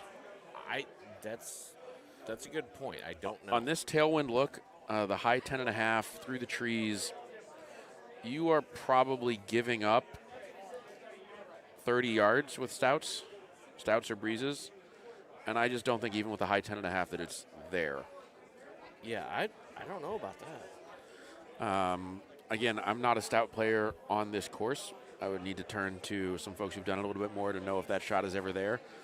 But fun to maybe see somebody try it at some point. Maybe we'll see that on the stream here tomorrow if we can keep bringing people on who are bringing the big heavy ball to this big scary course. All right, Evan, just as you described actually earlier, comes in through with a 3-wood when he's got that big tailwind, has backspin on it and manages to hold the green, almost manages to hole it out. He's got a tap-in little putt here for the eagle. So surrendered 3 strokes on that previous one with the trip to the bunker, trip to the water, chip back to the bunker situation, but going to be getting at least one back here. Not an easy putt, honestly. This is in that range where, honestly, I think I'd be more likely to make this putt if it was a left 7. Whoa, Dead center. You paid for the whole cup and you're damn well going to use it. Let's go. Okay, so eagle birdie. Evan back to the tee box. He's shaking his head. He doesn't want to be net +4 to his handicap right now. Obviously, he's probably not going to shoot his handicap on this course. It's pretty hard to find a 31 in Alaska, but he would like to be closer than he is. I like this setup. I do. You do have to be a little bit careful. Well, I mean, if you're Evan, you don't have to be careful. But when you're that far back from that little gap, I find it can be pretty hard to get through there sometimes. And my anecdotal experience is that the trees on the left are the scary ones. For some reason, if you look like you're in the middle of the gap, you hit the left trees. If you look like you hit the right trees, you go straight through. So I tend to like cheat a little bit to the right-hand side. I almost always, I'd be one click left of this, and I'd be moving to the back right corner of the box, That's front right exactly from this angle. Where I get my best results. Because that gap is so narrow from this direction. Like, I kind of actually like this shot. If you wanted to hit a really hard, like a little bit of a cut, like right to left cut through that gap with the 8.5, I bet she could make a really cool shot work here. It just sounds like it's a little bit more difficult and dramatic than it needs to be, and I like to keep it simple because I'm stupid. It's also difficult with the 8.5 versus 10.5. So even with Stouts, I would go to 10.5, click one left, try to hit it hard with some bite because 10.5 grabs a lot. From a strategy perspective, like the double eagle is clearly dramatic and you want to get it. A piece of advice I might give to players who are trying to figure out how to score well at this kind of 17, 15, or 20 handicap range, if there are any holes on this course where you choose to lay up, you should probably lay up on this one. This tee shot is hard. This chip is generous. They don't put you farther away, but also can be risky. By the way, it's typically a 9-iron for me. The 9-iron clears that lip, and you can just click chip it. Usually this would be 3 clicks. Cosmos again. I'm not sure how different Stouts would be, but I chip with my gap wedge a lot. No. It just but I'd hit it soft and then use roll and release and actually try to take some of the curve out of it. Ooh, that is not what we were hoping for there. So it's the going through the narrow gap in the trees is part of what makes this tee shot so difficult. If you're not consistently hitting this green, well, go for it every time in your practice games because you got to learn the hard shots if you want to be able to put up the high numbers. But if you find yourself in a match and it just doesn't look like it's there, just go out to the fairway, to the left, and then come into the green when you don't have a forest between you and your objective. If you're in match play, sometimes it's better to give up a stroke, take a birdie. Okay, so did Jessie turn left and right here enough to like see whether or not this is too steep for a 5 hybrid? Could be she knows this, but I don't know how anyone would know this. Okay, so I think that did actually clear the lip, and it just missed left. Yeah, there's definitely times in match play where if you don't think you have it, if you lay up, take a birdie, you may lose a stroke on the score. But if you're saving yourself from going for it and getting par or bogey, you're actually saving yourself another 2. All right, folks. So this is going to be our last streamed match of the Handicap Tournament. Obviously, the Handicap Tournament played as a satellite to the main tournament this weekend, which means we don't play it to completion. We just play it until everybody has earned their entry. This setup is absolutely terrible. I don't know what he just did there. It just ran off the bottom of the green in the water. Yeah, it's a lot of right to left wind onto a left green. I honestly on this with Cosmos, I'm probably playing a full with a 9-wood, a big cut to the right against the wind to try to prevent what Evan just experienced there. But he thought he had it, and it just kept going, and kept going. I think she still needs to go a club up, even with having the breezes, unless she hits it really The 5 hard. hybrid would need to go. She's got to hit it pretty good. She's already 10 short, and she's losing another 10. That's just not going to get there. So it is what it is. So, again, no matter how many players are on the course, when you're playing Alaska, the winner is always going to be Alaska. Oh, I'm not sure anybody ever beats this course at its own game.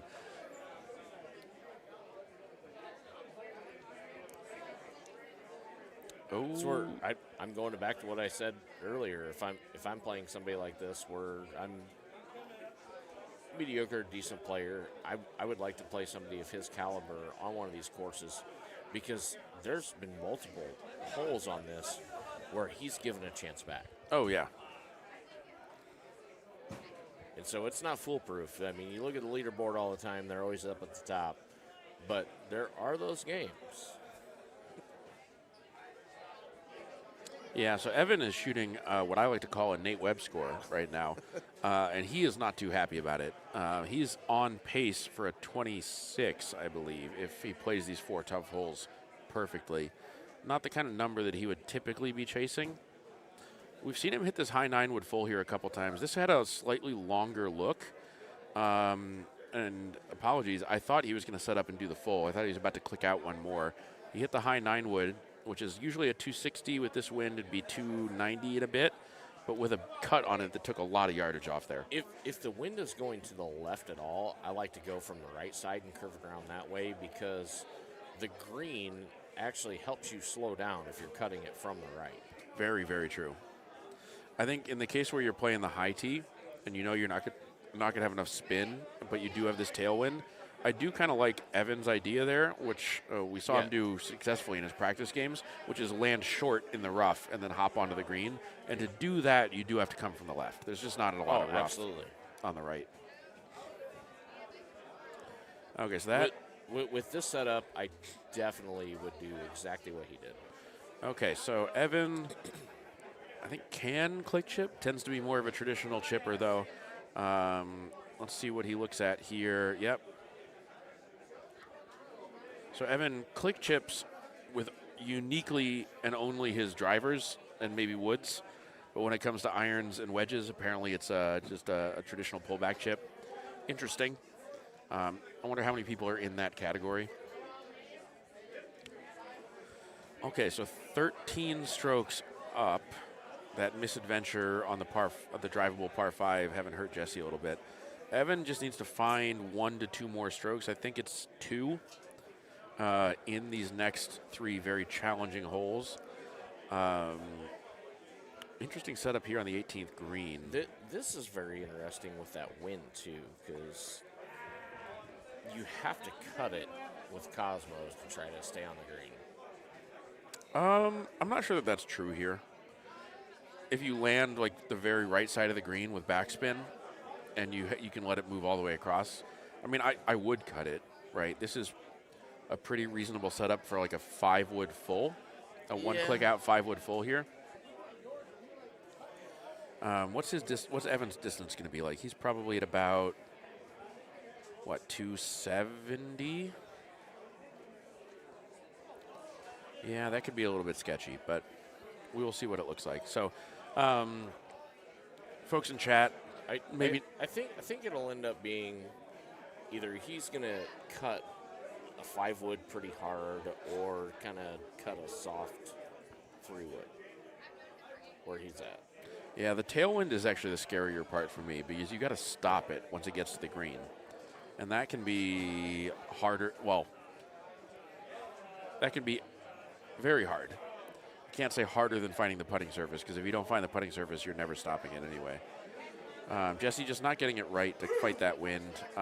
Stouts obviously help, but aren't quite a cheat code. That's what I think he does a baby cut here with a 3-wood, or he hits it hard with a 5-wood with the backspin. I think it's, for me, this is a 5-wood, one-click left C2 with backspin. Yeah, Evan, master of these kind of smaller cuts, master of the. Oh. All right, Evan. Well, I know you're upset about it, but you're getting it out of your system before qualifying. He did that kind of how I thought that he might. It's not as expected result. All right, so both of them in the water. Not an easy chip. If Evan had found the green there, I think this match would be over. Yeah. As it is, depending on the last two setups, it can be pretty sketchy either direction. It's going to come down to what the look is, right? So we have 2 holes left to play. Obviously, number 17 can be tricky. Can be very tricky depending on the wind. Jesse a little bit less wind dependent coming in with the breezes. But she needs to keep this on the green. And even with Stouts, the tailwind and the downhill can be a tricky thing here. Absolutely. This can get away from you, and it's gonna go very far right. Like I like the one-click left. For me, a lot of times this is a pitching wedge. I know a lot of people don't carry a pitching wedge. That will probably do it. Somebody, how you doing, man? Good. How are you? Good. Nice seeing you in person. Yeah. I'm Gary, by the way. One you were texting. You're saying good to see you again. All right, so just had Mr. Gary Sheldon visit the commentary booth here. 15 strokes in it. Jesse now needs to make up 1 or 2 strokes on these last 2 holes. And that is going to be a challenge. I will say this is a match that... Oh, my goodness. Oh, that's fine.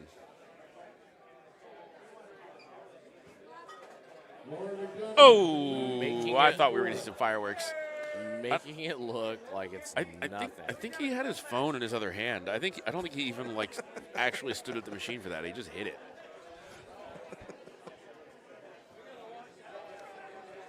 That is what it looks like to have just Golden Tee so ingrained in your just ability to think through the game of golf that you're like, oh, well, obviously you just play a little bit of cut with a 5 hybrid backspin and you just toss it at the pin.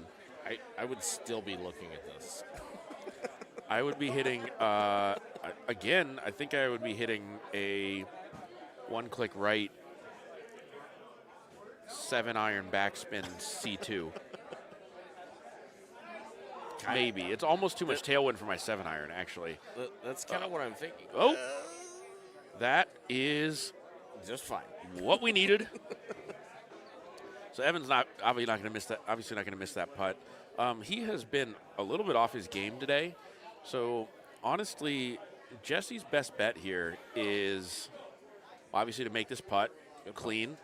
If Evan goes for some kind of big full, because he will be teeing off first on 18, and waters it, then she can go fairway green putt for extra holes, I think. If the wind is left or right, it's a cut and dry, easy. He's going to put it within 15 feet. Uh-oh. Okay, so that makes this extremely interesting. Yeah, so let's be clear. Jesse's going to lay up. Well, she might have to go for it if he puts this on the green. She can go for it. I don't know if he can with this. It's there. He's going to hit, a full from that. Oh, it didn't get out over the trees. How's his lie?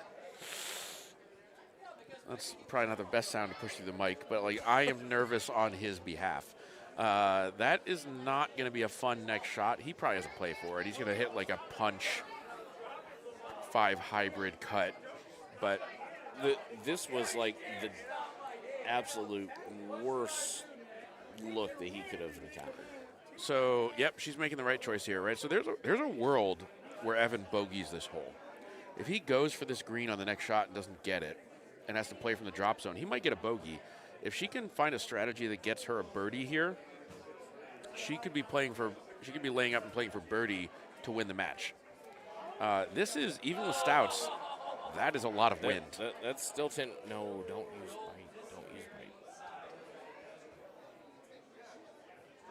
That needs to be a roll. That needs to be, I mean, it's a putt. And it's safely on the green, which is more than I sometimes accomplish on this hole, even in 2. So with this wind and an 8-iron, he almost needs to cut it. Yeah. So he's going to have to go up a club or 2 to counteract. He'd probably go up one more club to counteract the fact that it's rough. So the question is, how well does he know the weird shots, right? How deep has he gone down the rabbit hole that was created by things like punch shots? Because there might be a world where he can hit a punch 5-iron or something just straight at this pin under those tree branches. Not straight, but with a little bit of a cut. All right. So he did what I thought. He overclubbed to cut it, but also get it to where there's a putt. Okay, so he needs to, if he putts, he only needs par. So what he needs to avoid is putting it in the water. I think he's asking Jessie her handicap right now. That could be what's going on. So he's trying to figure out how aggressive he wants to be on this putt. Because if this somehow skates by, as if there was any chance of that happening. All right, let's go, Evan Gossett. I believe that is a W. He played a scruffy game, but he had Alaska at his side, at his back, and I believe that will be the conclusion of this last match of the handicap tournament. Let's take a final look at the score placards when they come up to be sure. Big thank you to everybody who's been tuning in and watching the handicap stream tonight. Again, we will be coming to you live both Saturday, tomorrow, and Sunday with Golden Tee action. This is the Texas Holiday Classic. It is the pinnacle event at the end of the Power Events Golden Tee Tour season. We will have qualifying play and initial tournament play tomorrow. We will have an entire tournament played Sunday, and then after that we'll have an entire another tournament where we will have the Player of the Year tournament, and we'll be awarding the Stenmark Cup. So great stuff going to be coming to you through the rest of the weekend. Lots of bonus coverage this weekend. Lots of bonus coverage. Evan and Jesse commiserating over what was a bit of a scrappy match. We really hope you enjoyed it. I think we're going to be going to sign off here shortly. Thank you so much for tuning in. This has been Nate Webb, 4 Beer Minimum. Loving to call some of the action for you. Ryan Driscoll here. Just following him along. He's the best commentator I've seen. All right. Hey, we will see you bright and early, right around 12:30 Central. Hit that last minute like. Right around 1:30 Eastern. Like the stream. Come in tomorrow. Love you all. And great spending time with you. Bye.